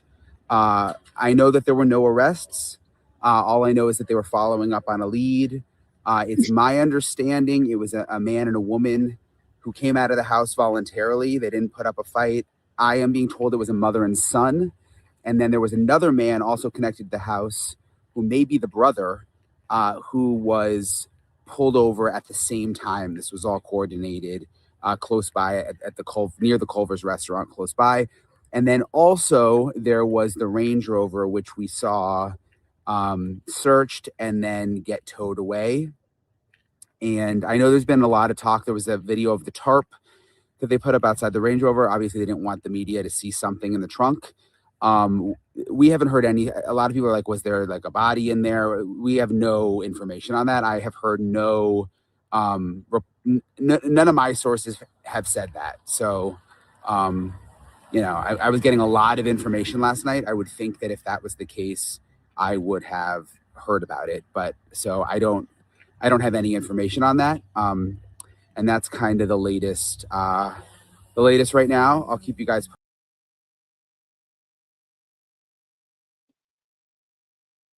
Okay, so next is that was 21 hours ago. Then let's go with a more recent, I think, clip here. Is 15 hours ago. Yeah, 15 hours ago.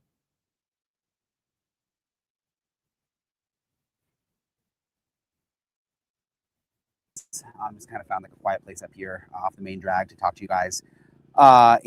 So he says, hey guys, thanks so much for checking out my show. I really Saturday. appreciate it. Please click to subscribe. It is Saturday. Been here almost 2 weeks. I'm outside Nancy Guthrie's house. Just kind of found like a quiet place up here off the main drag to talk to you guys. And I kind of wanted to go over everything new that I've learned today in relation to what happened last night. You guys brought a man and a woman out. I believe it was a mother and son. Total detained because we saw that.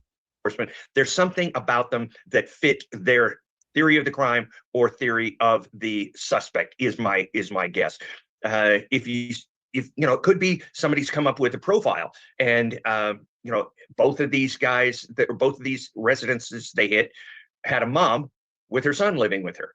So maybe we've got a profile that we're looking for somebody with a certain criminal background or not, who's living with their mom at home. I've seen profiles specifically that said you'll be living with the mom and not the dad. I've even seen one that says he used to live with his mom, but now he's living with an aunt because the mom and he couldn't even live together. They can get very specific. And I'm not saying that if that's their profile, I'm not saying it's their profile, but if it is, I'm not saying that that they've got the wrong profile. It's just that not everybody who meets that profile is your bad guy.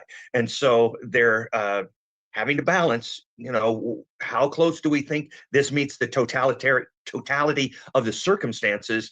And are we willing to tire our folks out, frazzle the public and things like that for another shot at another bite at this apple?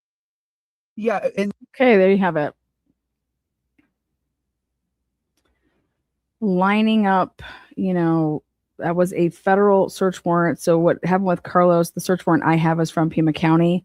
So it's two different, like the sheriff's department did Carlos's, and what happened with that raid and the people, that was FBI search warrant. So let's go now take a look at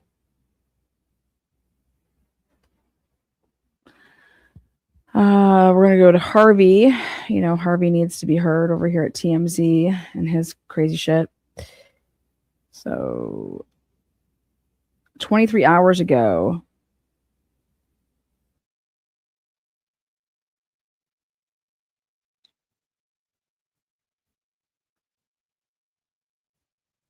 Guthrie said they were willing to pay that money. The ransom has not been paid. I don't understand why it didn't happen.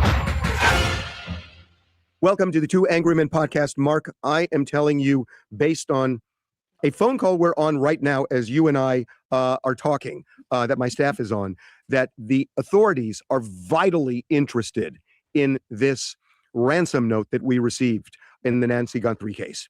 And I know, and you know, if I'm giving opinion, I'll say it, but in this case, I know, I am positive that the FBI is laser focused. They believe that this ransom note could lead to the kidnapper. They believe that. And I am puzzled, and I need your help. This ransom note. What? He's still on this kick. He is still on this kick that he believes that the person that's like, hey, pay me the $100,000. Okay, and I'll tell you everything you need to know. I know that they think that this person knows who the kidnapper is. What? Is clear that there were two deadlines, a week ago Friday and last Monday. Both deadlines have passed. And the second deadline, if the money wasn't paid, the $6 million, it was dire, consequential, and I don't have to be more graphic than that. We are days past. Savannah Guthrie said a week ago that they were going to pay. We have been monitoring this Bitcoin account. The ransom has not been paid, yet the authorities seem to believe that this is the person. At least it seems like it's their hottest lead. I don't get it. I don't get it. One of three things is happening. Actually, there's a couple. Number one, the statement by Savannah would seem to indicate that they believe there is a legitimate communication and at least a back and forth, or at least they confirmed if it is in fact the note that you received, they confirmed that. Number two, you and I talked about this.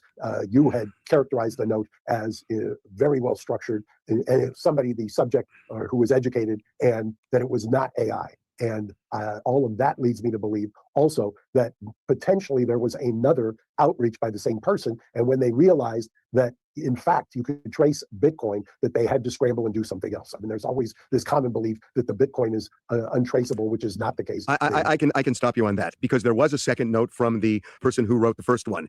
It went to a local television station in Tucson. I can tell you that we have law enforcement sources directly connected who are working on this investigation who have told us that second note does not include any Bitcoin address. So the only address that's operative is the one that we have in the first letter. And that is untraceable based on information that I am somewhat privy to with law enforcement. And I can't be more specific than that. But that the person who did this is tech savvy, because they are having an almost impossible time figuring out how to trace this. And think about who that would be. The government. The government sent you that heart. That's what they did, honey.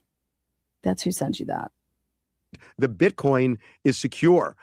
So, you know, the wallet, it's the wallet that's secure. I think that they understand now that there is a trail, if you will, a blockchain trail that there could have been followed. I think also whoever this is understands and saw that once they captured the Ring or Nest Cam video and released that, and then did that little white tent trying to recreate the ambient lighting so that they could re-engineer to do iris biometrics, which is my belief is to what they were doing there, along with kind of a luminol of the front area, because there was speculation that there were blood, that there was blood on the porch of some kind, that whoever this is knows that they're a lot more sophisticated law enforcement is than potentially they gave them credit for when they first sent this note to you, and then they're going to just reply all. This isn't like where you get an email and then you hit it and reply.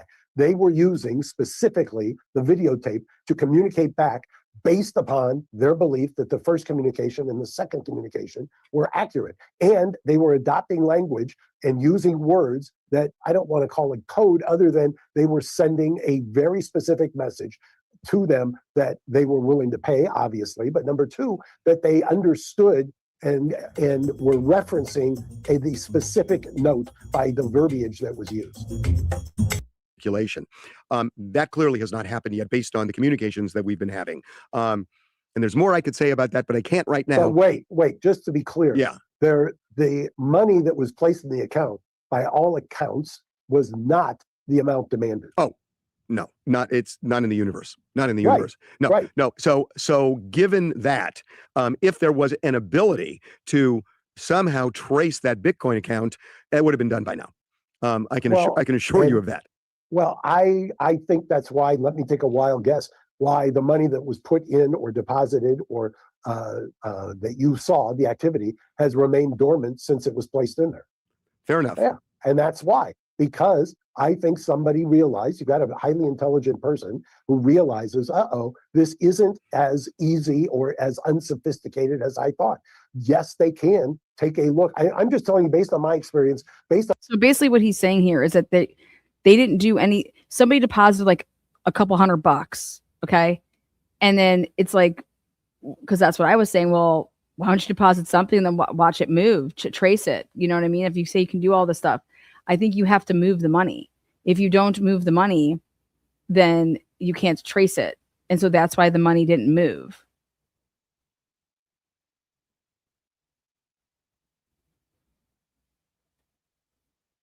What I've seen in discovery in federal type cases, they have technologies or advances that we don't even know about. Correct. And it's all through federal stuff. Absolutely. And it takes a lot of time, but you can trace that stuff, but you have to make a move on it, from my understanding. Or believe that we know. Well, then if if you're right, then they would have paid the $6 million on Saturday, and then they would have immediately, because the person presumably would have taken the money, and then they would have traced it and found the kidnapper. So I don't understand your point that they could have deposited the $6 million and immediately grabbed the person if it was traceable. It didn't happen. Because I think sequentially, I think they are learning more and more. I don't think they knew enough in real time. And by the time they did, just do it as a timeline. When was the deposit? And maybe you don't want to reveal it, but when was the activity where there was money placed in there? Place that in a timeline next to when did Savannah and the family release the tape? Then put it in a timeline. The tape meaning offering the money? Correct. They offered the money. They offered the money before that deposit was made. Correct. And you don't know where that money originated from that was deposited. Yes, correct? I do. Okay. Yes, I do. Look at him. Well, if you do, then that's a major clue. I know, but I can't say. Well, look at him. I can't say. What do you mean you can't say? You're TMZ. Do you now work for the fucking government? You guys, I've never seen TMZ act like this at all. Have you? Give me a break, Epstein lover. Go get your nuts tossed. Let me take a wild guess. No, don't. I don't even want to go down that road. I will tell you why. I don't want to go. The person is sophisticated enough to know that it was, for lack of a better term, a fishing expedition, literally and figuratively, as to when the money was put in there, and then realize, hey, this is just, I'm not going to get baited into taking this and having somebody trace me. Well, then what's the point? They would have, if you're right, what happens next? Well, but if they would have then, at a point, the end game for this person was getting $6 million, right? Yeah, except look what happened. The money was put in, it wasn't $6 million. There was obviously a test to see if somebody was going to take the bait.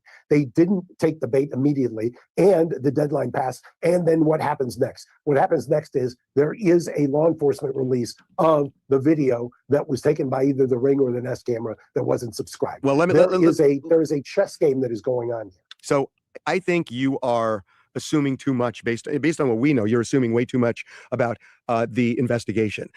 They do not have a suspect yet. I can tell you that. They have not been able to locate the car. I can tell you that. And it's frustrated them. But this is an area in the county. And it's not in the city where there are city lights. There are not a lot of cameras there. And it was let me just disabuse you of this as well. I don't know who you're talking to, but I will tell you right now, if they could get the unsubscribed video from the door camera, Ring camera, whatever you want to characterize. They've got some of that. They've got some of that. I'm telling you. They also they've got satellite images. Mark, that was one of the first things they did. They've got satellite images of that entire area. Let me tell you something. Let me tell you. Sure they do. I'll tell you why I thought the same thing. And we spent the morning today, the entire morning with my staff, and we were calling all sorts of places about satellite imagery. Nothing. And I don't want to get into the technical side of this thing. I thought the same thing. The satellites are useless in this case. And it has to do with where the satellites go, the frequency of where they go, their ability to pick things up. But we've talked to multiple companies and experts in this area.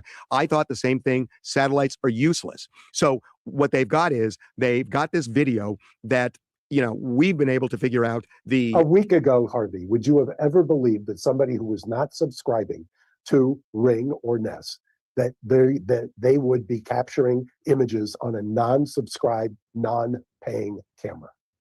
No, I hear you. I'm just telling you, I'm I know telling what's you, going on with law they enforcement. They have satellite imagery don't. that is Okay, well, you can the big- you can tell me this, but Okay. I'm telling you Okay. that we've really done our homework in this. They don't. Fuck off, Harvey. The reason I'm making us listen to this is because there's so many freaking Easter eggs in here. I watched this and I was like, these two diabolical humans, okay, have so much ego that if you can stomach listening to it, you can get so much gold from this. So look, maybe they don't have it in the private sector. I'm telling you, the government is a lot more big brother than anybody understands. I always refer to the Maduro extraction. There were weapons everybody thought was science fiction at the time, and sure enough, it disabled people without having to fire a shot, basically, because they had that technology that previous to that nobody had thought was actually real. I'm telling you, I know for a fact that they have the Department of Defense and others have the satellite imagery capability of going back. Department of Defense, exactly. Did you hear that, Harvs? Yeah. Sit down, little man. I know you about 5'2", baby. And rewinding, so to speak, and enhancing and getting in there. I don't for a second believe the fact that they don't have all of that area mapped out on the time period that they're talking okay, about. well, we can move on. Let me just say one thing about that. You're right, we did go down that road about the Department of Defense, the Department of War having that having that capability, but it doesn't reach the level of figuring this out this granularly. That's what I'm told. But I want to move on because I want to eventually get to 3 letters that we have received from the same person saying that they know who the kidnapper is, they want money, and they will release it. We're going to get to that. But before we do, I want to talk about these 2 videos that we found that were circulating, where you see somebody kind of rooting around an area, in one case trying to open a fence, and this is 19 minutes before Nancy Guthrie is kidnapped. They would have had time to get over to her house, but it looks like this person was trying to break in and couldn't do it. So that's one video. And by the way, NBC said that they have 2 law enforcement sources who say that that person has been cleared. I made a call yesterday to authorities. They said they haven't done anything in terms of clearing somebody or implicating somebody. They say it's all in play. So take it for what you will. The second video is a video 8 days before, a mile or 2 from Nancy's house, where you see somebody skulking around, and he has a mustache and a goatee, and it looks like the kidnapper had a mustache and a goatee. So that's an issue too. But these people seem to be interested in breaking into other houses.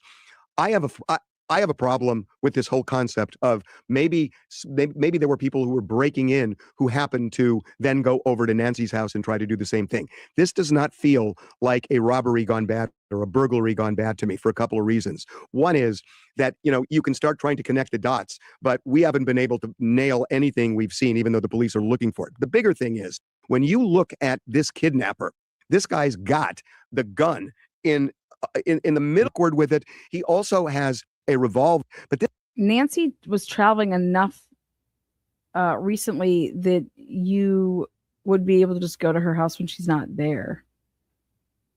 She also would like I said, like Saturday, go to her daughter's house and be there for an extended period of time. Okay. You would pay attention to her habits. If you just wanted to get into her house to like steal whatever it is that you wanted to steal in there, you could do that. Like very simply. If you paid attention to Nancy's patterns for just a couple, I even think you could do it for a couple weeks, but if you did it for like a month, oh shit. So that's why I don't have, there's no stock in this burglary robbery gone wrong for me at all. This doesn't feel like somebody who is a trained robber. I mean, the guy had to go back and get leaves so I'm not sure what all of this. And they want to push that so hard that he had to go back and get leaves to cover something up. That's the smartest fucking thing that he did. I love it. I love that he did that. So smart. Because an idiot would have taken something out of their book bag or used their book bag to cover it up, right? You're going to use something that there's no DNA on, you fucking idiots. Surveillance in Nancy's house. I think what they want to do is if you've got a vertical view looking down, you may not be able to capture a license plate. And there clearly were cars, given the terrain of this area. It's hard to believe that somebody made it in there on foot and then left with her on foot. Inevitably, there was probably some kind of transportation. My belief is that they've been able to identify. One of the reasons that you're hearing about a description that is generic, whether it's a white van or whatever, is that they have identified what they think from an aerial or from a vertical view looking down, and they now are surveilling to see if they can find anything that would now give them a license plate that they could reverse engineer back. I think that's what's happening while they simultaneously are trying to do the iris biometrics and while they're trying to find out whether or not there's any other forensic evidence that's in that immediate area. Okay, I want to get into these 3 notes that TMZ received, saying we... Okay, so we're going to talk about it. They're basically telling us that there should be satellite images in real time of that house and what the fuck was going on. And they have that capability through the, Department of Defense. And then the Department of War. Know who the kidnapper, or I know who the kidnapper is. But Remember I told you guys in the beginning, and I said, I feel like this was done to see how somebody was trying to get and do a scan on our intelligence, what our intelligence was capable of. Remember I told you guys that it was like this was done to see, to test our intelligence, not mine and yours intelligence, okay, guys, but the intelligence of what we are able and capable of doing. And that basically right there, that little sesh by Mark, like literally stamped that for me.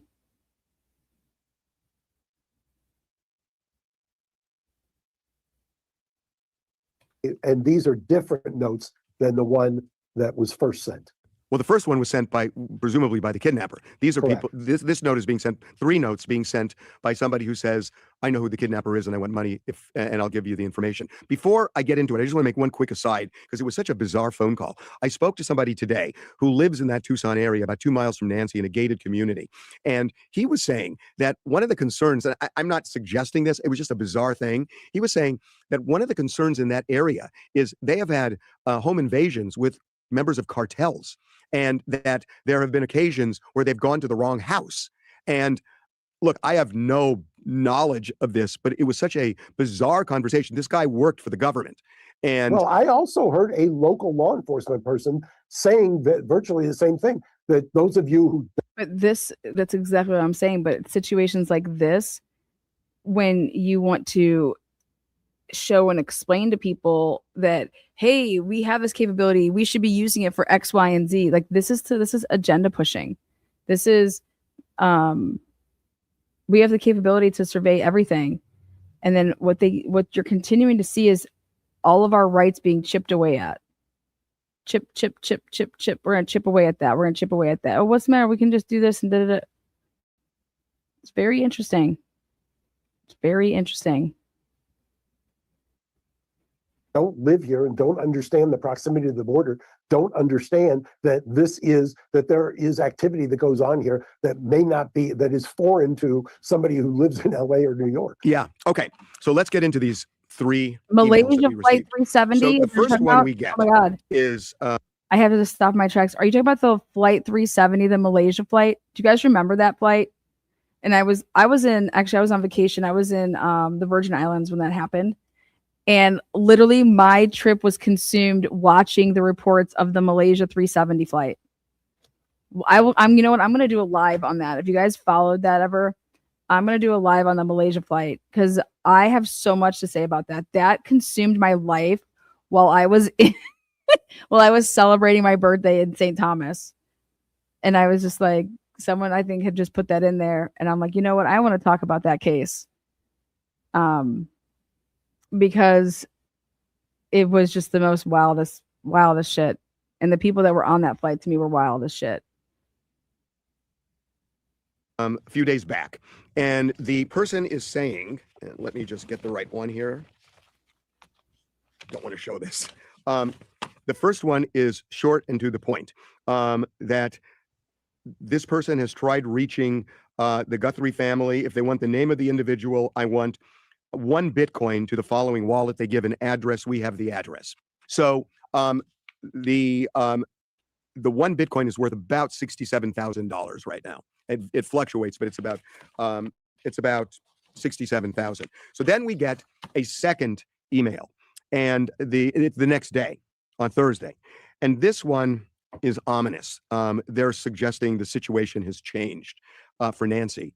So they What are. do you mean? I don't want to get more specific than that. But it's, shut up. Again, because I don't know. I'm not sure how real this is. We have forwarded these to the FBI. I don't know how real it is, but this is And why are you talking the second about one it? saying the reason they're asking for the money is because they don't want somebody coming. That Nancy's situation has changed. I don't want to get into that. Why? Because it says that she's dead. We can't get into that. We can't talk about that. This is ridiculous. This shit is nasty. This is so unbelievable. And the people that just literally eat this up like chicken noodle soup, I pray more for you than these people. After them, they're worried about retribution. They need to lay low. Because Mark's asking this question, like, what do you mean? Like, if I was Mark, I'd also say, like, I'm not doing our Two Angry Men podcast anymore. If you're gonna be so ridiculous as to say, I'm not gonna talk about this. Like, look at Mark. I hope Mark gives him fucking hell. Oh, and they need money to survive. So that's why he wants the 1 Bitcoin. So we've checked the address. It's the same address as the first. No money was deposited in that account. So on Friday. But to be clear, those two are somebody who's giving information leading to, saying they know who it is. Not just leading, saying that once I get the money, you will get him and he can take you to her. So again, they're saying that this person knows who the kidnapper is. Okay. Then on Friday, this person had said on Thursday, this is going to be the last communication. Well, they sent something on Friday, and this one is longer and this one is interesting. So this person is angry that the FBI is bumping the award from 50,000 to 100,000. And they're saying that he feels like he's getting ignored and played. And he believes the reward is a scam, and that he says that he does not want to go through the process of asking for the reward money for a bunch of reasons. Fundamentally, he does not trust the FBI. He's saying, you clearly don't trust me, and I don't trust you. So I'm going through TMZ, essentially. And here's what I want. He's saying that he wants now a Bitcoin, a fraction of a Bitcoin worth. Think about this. Harvey, why don't you pay the money? Why don't you pay the money? That's nothing to you. 100,000, pay it. You guys pay for stories and pictures all the time. Pay it. You pay it, Harvey. You keep wanting to talk about it and jizz all over the fucking streams about it. You pay it. $50,000. And he said, if you give me that fraction of a Bitcoin and you deposit it, I will immediately tell you how to reach this kidnapper. And I'm going to be a little more descriptive in a minute. But I won't take the money out until you actually capture him, and then give me the second 50,000 via Bitcoin. So he's basically saying, give me 50 up front. I'll give you the information, and then I'll trust you to give me the other 50 when you catch this guy. You following me so far? I do. Okay. I do. So the problem with that is if you deposit it, there's no way to restrict once it's been deposited, whether it's utilized or tapped in. Yeah, but you can trace it. You can trace it, right? Why doesn't Harvey, you pay for stories all the time. So buy it. Buy the info. Get in good graces with Savannah. Right. Okay. Now check this out. How much were you buying those Epstein nights? He says that once you pay me the $50,000, he says, I will reach out again and immediately with the name of the main individual along with his information for you to track. And he uses the term main. Correct? Main individual, suggesting there is more than one person involved. Now, it's huge.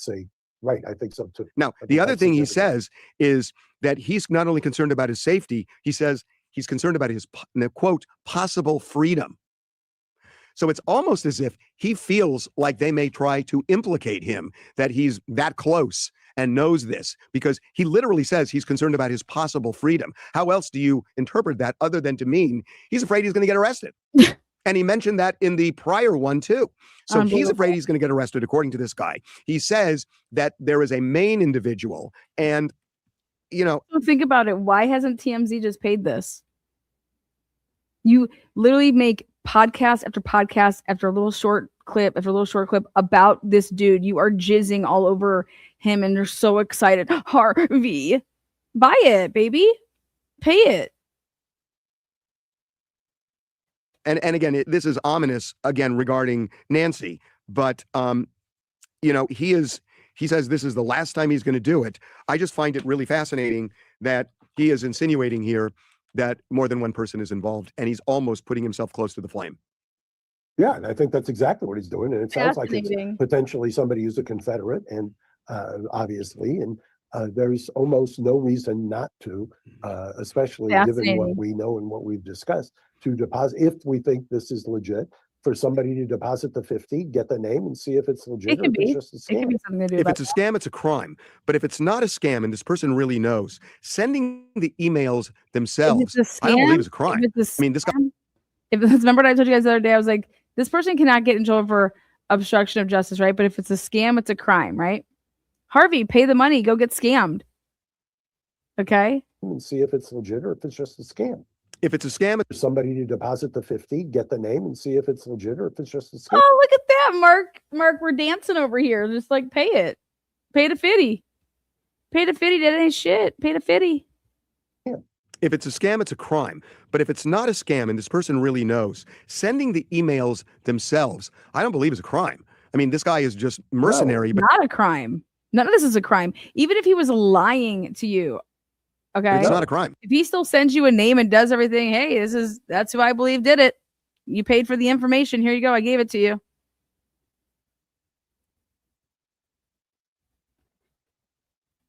He's asking for information or a reward, and that's why it's been phrased that way. And I don't see any downside to that. So we checked that Bitcoin address. Mark's basically telling him, go ahead and do it, Harvey. Do it. Pay it. Like literally you talk about it 24/7. Day, every hour, every half hour. Every half hour we check this account. Wow. You're so vested. Pay the money. And then if he scams you, go take it to the Fed, see what they do. See how long it takes for them to track him down. And no activity. So this is really puzzling me. You know, I got a lot of questions. If it only went to you or to TMZ, right? That isn't puzzling, obviously. No. What's puzzling to me is this. So, you know, a day ago or a couple of days ago, he went at 67,000. Now, give me 50 up front, and I'll give you the name, and then give me the other 50, which you would give the person anyway who led to the. Exactly, it mimics the reward money, obviously. So I guess somebody's paying attention. So there's also scammers out there, so you have to view everything with a jaundiced eye. Yeah, and it's like, you know, we're getting a lot of people saying roll the dice and just pay the 50. You know, it's not 6 million, it's paying 50, and this person seems really persistent, and again, the FBI seems interested in them. I'm not going to say not nearly as top of mind as this ransom note, but they're interested in this, and so there are people who are saying TMZ, pay the money, and that interferes. I kind of follow. I know it's not my money, but I kind of fall into that camp. TMZ, pay the money. No, because it interferes with the investigation. Mark, that's playing with fire, and you know that. Oh no, it's not. How? You know. Well, the interesting thing. I mean, we don't know what we don't know. What do you mean it's playing with fire? How is it paying for fire? Who is supposed to pay it? You guys, that's the biggest cop out I've ever heard. It doesn't matter who pays it. What if somebody started a GoFundMe? Let's start a GoFundMe. I'll start a GoFundMe for 50 grand. Yeah, and goes by. Let's pay it. Get out of here. He's a fucking liar. People have bought his silence. Why did the Cassie tape take so long to come out, huh? Let's talk about that. You pieces of shit. For an 84-year-old woman with a pacemaker, I was just commenting last night, if you talk to anybody in law enforcement, they talk about the first 24, 48, or 72 hours as being kind of mission critical. And now here we are days and days and days out. I'm not so sure that it interferes with anything to just get a name. I mean, if this person gave you a name and you didn't pay, you certainly would run with it. So I don't know how it necessarily would compromise an investigation. There you go. Hell yeah, Mark Garagos. Give him the old Key West boomerang. Yeah, I love it. Pow pow. Somebody says, "Give me 50, I won't touch it, and I'll give you a name." Again, I don't know what I don't know, and what an idiot! What a little puss. But you thought you were a big boy with Epstein on your shoulder, huh? Get out of here! I don't know what I don't know. I don't know what I don't know. You could say that about every fucking blind date, you dumbass. What a little weasel. Look at him, little wheezy. They're playing it close to the vest. Obviously time is the enemy here, given her given her age, given her health, and everything else. So, I mean, it seems I've been thinking about something. So we're now 2 weeks into this whole thing. As this story starts to wane some, because I don't know that it's going to stay as large as it is over a long period of time if there's no real movement. If I had 50 G's, I'd pay it. I'd pay it, and I would show all the letters, and I would show how deranged either this country is, these people are, or I would show how, either way, I'm being transparent, right? Harvey, you are the opposite of everything that this channel believes in. Truth and transparency, right? You guys can be bought and paid for every day of the week. And here, you're not going to do it. Why?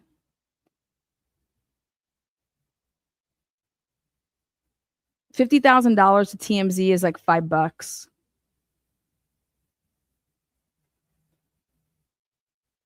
Maybe even like 5 cents. To me, there might be an opportunity if the person who took her, or a person who knows who took her, starts to see public's attention is going somewhere else now. There's this weird thing that I've seen at TMZ over 20 years where people, like this, they like the attention. There's something they like about I bet you that JLR's channel could raise 50,000 in one day. If everybody that was watching that gave $1, $1, we could buy it. Maybe that's what we need to start doing. Like crowdsourcing for stuff like that. You know what? We'll do it. Because at the end of the day, it doesn't matter who pays that. It doesn't matter who's responsible for paying that. What's going to come from it?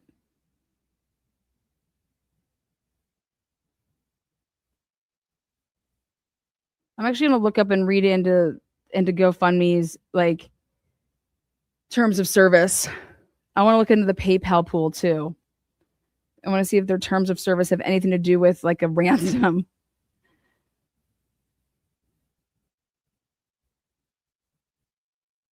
Y'all are so misinformed on how this. Who's misinformed? I get my information straight from hardcore retired task force LA people and FBI people. You know what I mean? Like, I don't know what you mean by who's misinformed.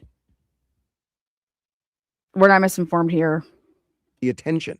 And if they start seeing it go away, we try to educate ourselves here. They might reveal more than they would reveal now when it's as hot a topic as it is.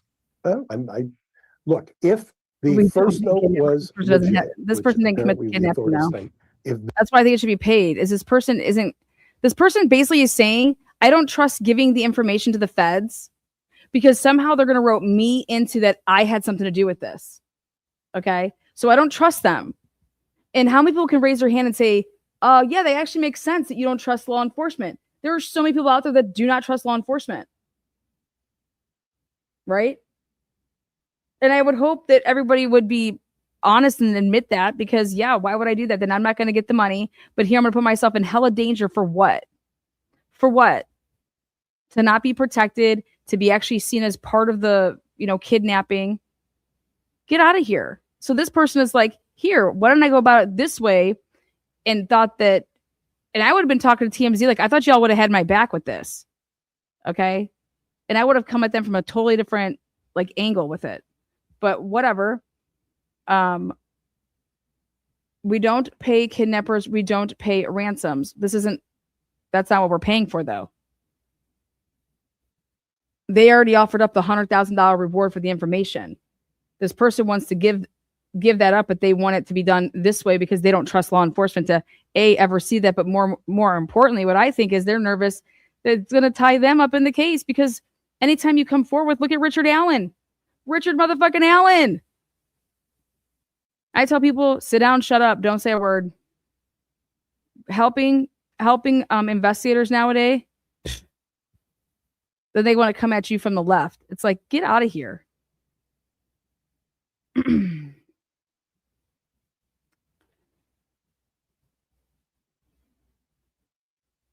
You want to raise $50,000 to give to the person that wrote the letter to get the information of the kidnappers.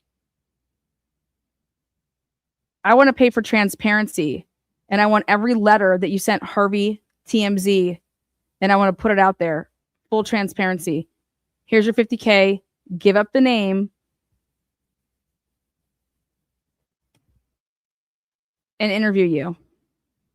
There you go.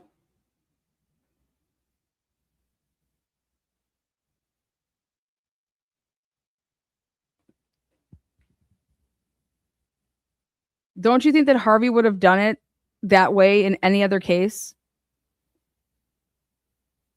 This is being done in such a different manner than he's ever done anything. Why? Why? TMZ outs motherfuckers like this.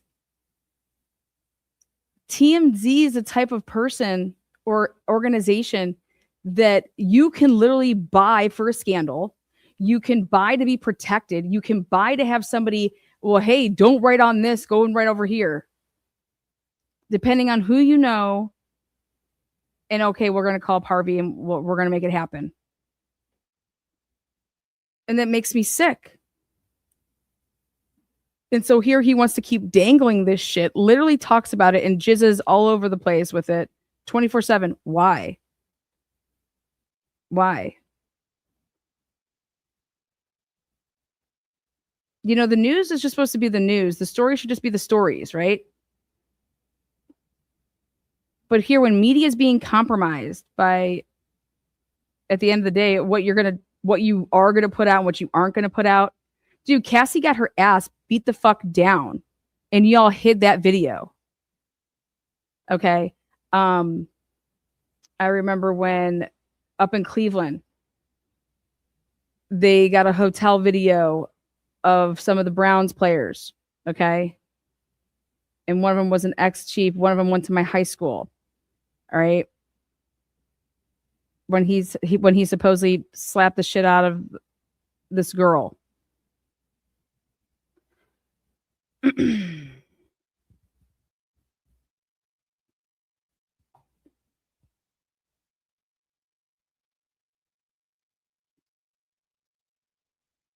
TMZ is the one that's playing with fire by doing anything of the sort like this. And I just want to know why. How is this any different? Put out your stupid little paparazzi shit. Do it. Why are you dangling stories now? When have they ever dangled stories out in front of us like this? It's almost like he's dangling the story for Savannah and her husband. Because then they're going to contact him and say, hey, don't do. And he's doing it in a weird little way.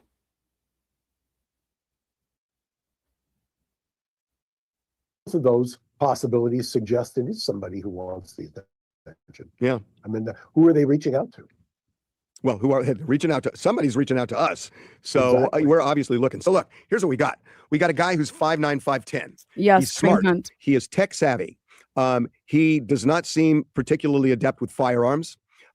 He is, he has this backpack that I think we've identified. There are other identifying markings on this guy. And he just moves on. So he's just like, oh, that's all. Now I'm just going to move on to this. He lives in the Tucson area. We knew this in day 2. I mean, we knew this in day 2 that he lived in the Tucson area. Get out of here, man. This is a very sophisticated kidnapping. And they should be saying it's very sophisticated. Because otherwise it makes our abilities look so inept that just your average Joe Schmo could elude all of these resources for 2 weeks and keep a woman who's 84 hidden from the world. And nobody's out there looking for her. There's no grid searching. There's no people on horsebacks going through areas that they say is dangerous. But if you're on horseback, it's not. I mean, where's the body of waters that are being searched? Figured it out, especially because the ransom note that we got says we'll deliver her back to Tucson within 12 hours. And if you look at a 60-mile-an-hour car going in 12 hours, it's a 700-mile radius. But he is so honed in to these 2 television stations in Tucson. This guy's from the Tucson area. Nobody's honed into shit. He sent one letter. Who's honed in, man? Dude, honed in would be like every day, just like sending stuff honed in. Like, dude, do they just sensationalize everything and they make it? Nobody's honed in except for you. You are sporadic and spastic over this shit. And if you look at a 60-mile-an-hour car going in 12 hours, it's a 700-mile radius. But he is so honed in to these 2 television stations in Tucson. This guy's from the Tucson area, and now authorities believe that too. So it's a guy from Tucson who's really smart, tech savvy, who is 5'9", 5'10", average build. So we're starting to get a description of this. And I'm thinking maybe somebody is going to say, hey, Joe over there, we haven't seen him in 2 weeks. He kind of fits that because there is kind of a description now. There is, it's not, but mustache, goatee. I mean, we're starting to get a profile of this guy. And okay, so, and I call this bullshit. Let's talk about this profiling. You guys, Michael McKee went right back to work and was working after he supposedly killed his wife, his ex-wife and her husband, right? He just went back to work like nothing had happened, right? So here, according to the BAU, you're going to be looking for somebody in the past, or here, according to Harvey, in the past 2 weeks, hasn't been to work. Okay. Well, what if you work from home? Everyone works from home nowadays. Okay. So you might as well just toss that. What else? Oh, if they think she's alive, I'm over here saying, well, you have to feed somebody that's alive. So like, maybe you need to look at the grocery stores and see what type of regulars were coming in and what were they ordering, and now that their orders have changed. So can you get like a search warrant to start searching all these grocery stores to see who uses their Kroger cards or whatever? I mean, it's just,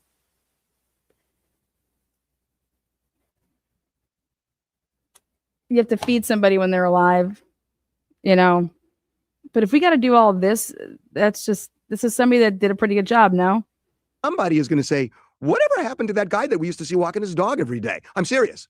I'm serious. I don't necessarily disagree. I think they know a lot more than they're letting on. At least I hope they do. And I think that by the time this drops, it'll be Saturday morning. I'm hoping that I'm still very hopeful for a happy ending. Okay. Well, I still can't wait for everyone to see how horrible of a job Mark Garagos did in the Scott Peterson representation, because that's coming this spring. Scott Peterson getting literally railroaded by the Modesto police department, who was in cahoots all back in the 90s and early 2000s with the Hells Angels and how they were running all the drug and human sex trafficking in the area. Wait till that comes out. and that one of their people were over there at the Medina's house when it was a setup burglary. It was like an inside job, and Lacey Peterson actually fucking witnessed that, and that they changed the date of the burglary because they were told to. So wait for all that to come out, Mark, and how little you did in that case. So both of these two, I know why they have their podcast is called Two Angry Men. So think about that. Just pay the $50,000, right? All right. Now let's take a look back at today. We have, let's see if JLR has moved it all a little bit. No, there's just still out at the house. There's a poor Nancy. No one's searching for her. I would hire teams to go out there and literally search for my mom.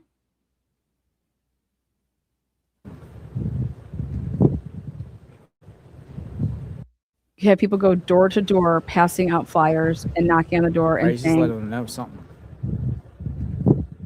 go to the grocery stores, go all over. Oh, he's leaving. The other one's coming in. That's what it is. What's up, H-Bag? You sexy thing. H-Bag. All right. Number Rotation. one stunner. Nancy Guthrie's home. Shift change. Shift change. 1:45 Eastern Standard Time. Let's see where he goes. Oh, he's going up there pretty hard. Nope, he's turning the other way. It's going good. I was trying to buy a lap dance for JLR. He declined it. What if I just send an escort service out to accompany him for the day? And when I pay to have some, conversational, what do you guys think? We'll kind of just keep it a view here. Like this, I get a good angle. How do you think that would go over?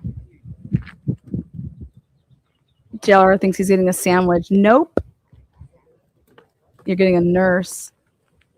Well, a strippergram. Hey, JLR, take a look at the flowers. Yeah, maybe we'll go look at the flowers. Yeah, that's a good idea. Matter of fact, I'm not sure if I brought water on me. You guys are the Let's take a look at the bartenders in salons. That's where you need to get all the juicy juice. JLR needs to go get his. The flowers need water. I'll come back later with a jug of water. Yeah, there you go. But there has been more flowers put up. And I'll come back with a pair of jugs for you. You go get the jug of water.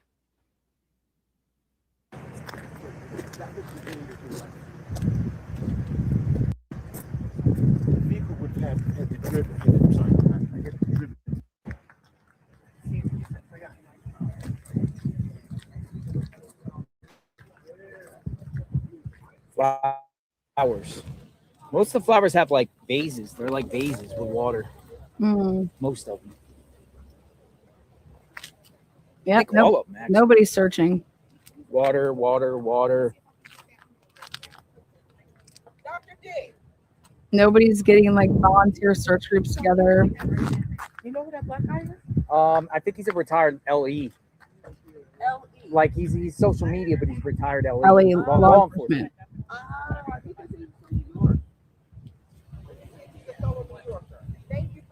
You're welcome. I'm gonna tell you what else I think is weird. Why did the HOA have to tell the neighbors to be good neighbors by going out and putting flowers outside? Sending an email out about that. I think that's very strange. Okay, if people want to put flowers out on their own, they will, but I don't think that should be forced upon anybody. You don't need to be told to be like, I don't know, supportive, or it's just very bizarre look to me.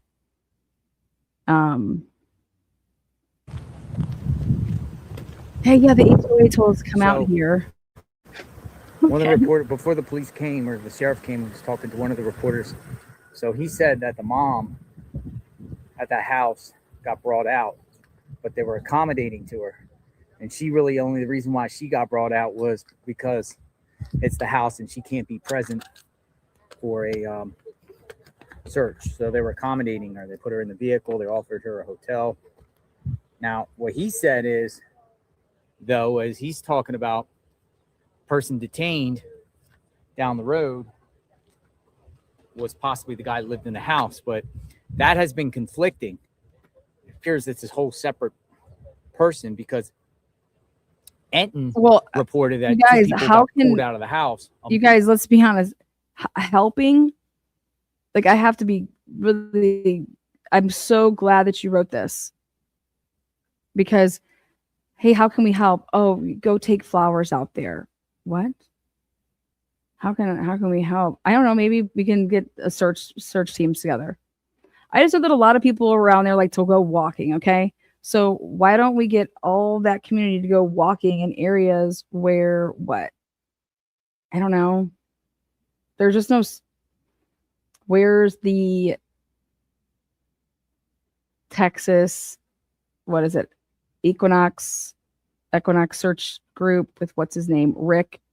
I think his name is Rick Miller. You know, where are any of these big, where were the people that were looking for, the missing kids? Where are any of those groups? A missing child is almost the equivalent to an elderly woman who isn't able to walk. You know what I mean? Like on her own past 50 feet? Mother and a son. For me, it's an interesting, I would love to talk to a psychiatrist or like a therapist or somebody that wants to get all psycho babble on it with your brain as to why we're not searching for her like we would search for missing children. All while it was missing going on. Children that were taken by bad people, right? Why isn't the same type of thought process? You know?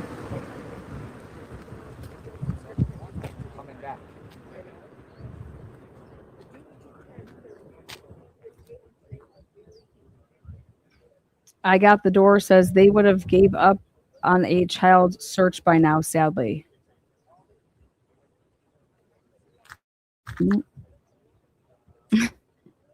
Tim Miller, you like that? I knew you would like that, DB.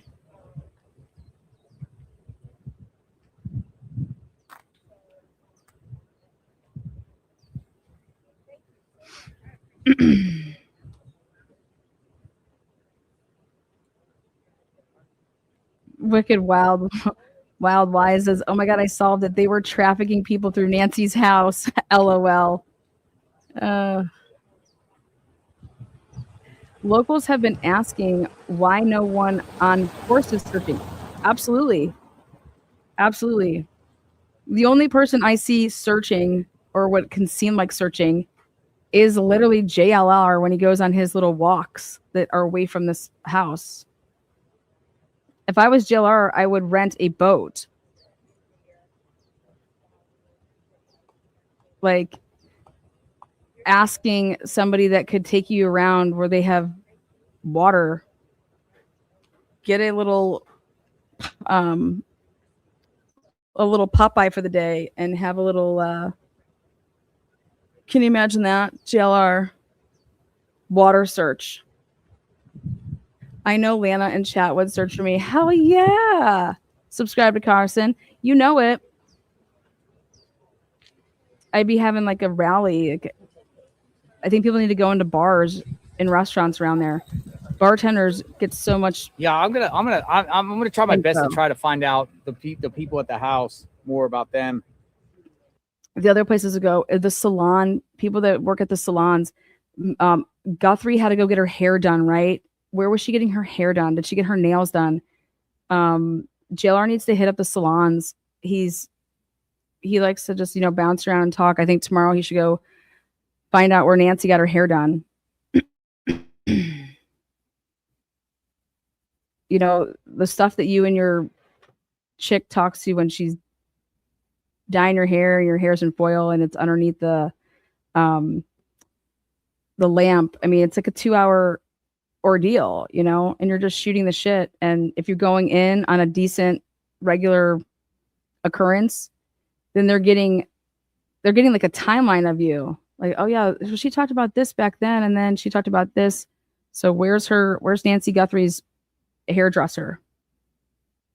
and I know she had one, otherwise she wouldn't be looking so fly. Nancy Guthrie was looking fly as fuck. She was getting her hair down on the reg. The church people, they're not going to talk like how you think. Church is all about privacy. Church is all about, they're not going to talk. But now you go to that salon. That's right. You go to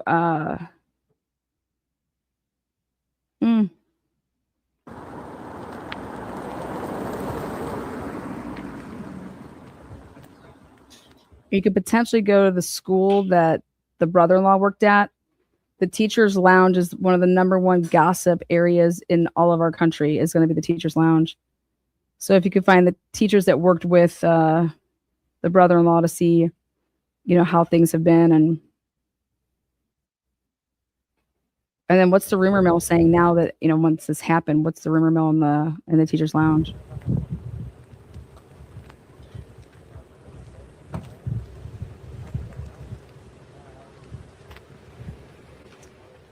I don't know if Nancy was a regular at like an early bird dinner, like that she would go to once a week. Like if she was like, oh, I always went to Texas Roadhouse and at 4 p.m. and I would get my, her prime rib. Is there a racetrack around there? She seems like she was like a board game woman. Again, did she go to the senior rec center? Would she play, dominoes with some friends? She seems pretty active. I don't think she was just kicking it at home.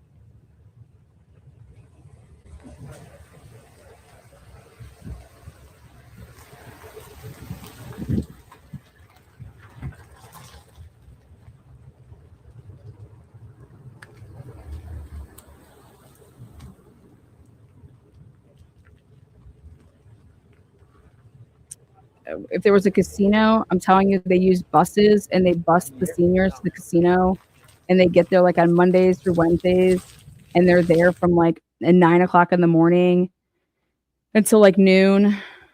So check that out. I used to run a senior rec trivia competition, and we had all the senior rec centers. So I learned a lot of what the programming that they had for seniors. And it was like, I hated saying the word senior too. It's 55 and older, man. I'm sorry, but 55, I don't consider you a senior. It was just like, jazzercise classes or, I don't know. They had everything.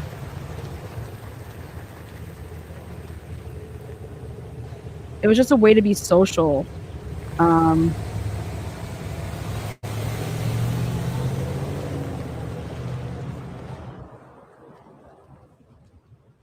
Desert Diamond Casino is here. How far is that of a drive? I'd be hitting that place up.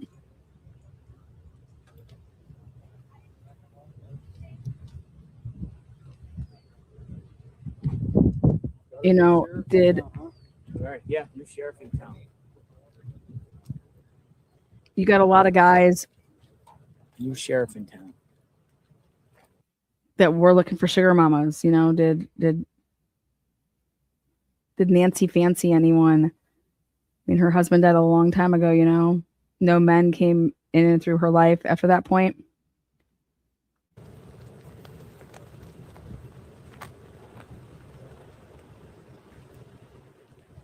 I originally. Oh, you weren't here. He actually pulled up there. We thought that maybe possibly was going on. Maybe 20 minutes instead of a drive. That's where I would go. Oh, hell yeah. I was just checking. I would also find out if she had a player's card. A player's card will tell you how regularly somebody goes to the casino.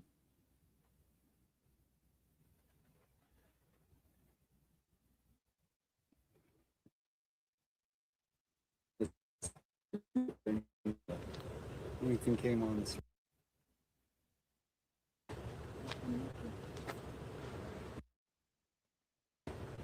Let's see, I'm looking up.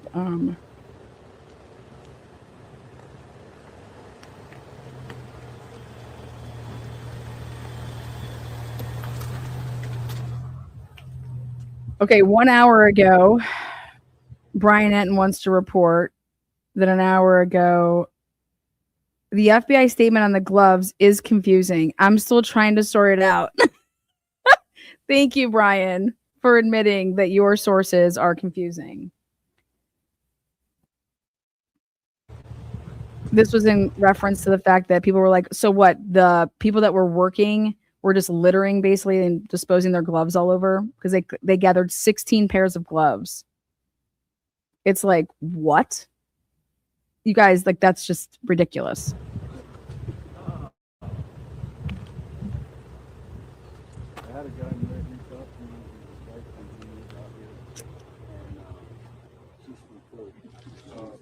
Oh, 1,000. Christy, crime time. 1,000%. Mobility does not stop the seniors. You're absolutely right. And they have lower tables. So I don't know. I'm actually right now Googling and looking up this casino to see what they have and what days they have, like their senior days and special events. They actually have lower tables. So in case like you're in a wheelchair or it's hard for you to move around, that you can just roll up to a table versus if you ever go into a casino, they're usually like higher up stools, at tables because your dealer's standing.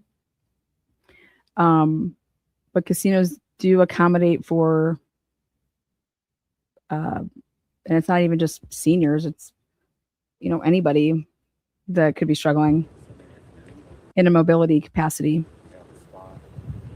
They want everybody's money up in there.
Could be the Fetty Bros.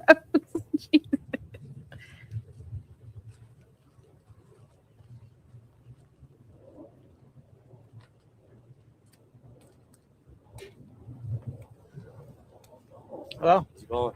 It's going. How are you? Good. 857. Hey. How are you? Hey, I'm gonna have some water, some snacks, and stuff down the street. What's your name? Craig. Damien. Damien. Nice to meet you. Likewise. Are you filming today or? A little bit on my own. Okay.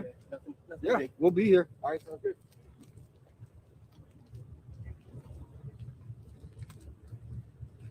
Okay, I'm looking up all of the casinos. Thank you.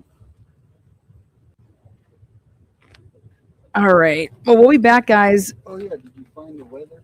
When you looked it up, did you ever get the weather? This is going to conclude Yeah, my it was around 70. and 50. morning So chat. Cooler. Yeah, it's a cool night. Early afternoon chat. And 70. It's like kind of what it's been the last couple of days. Yeah.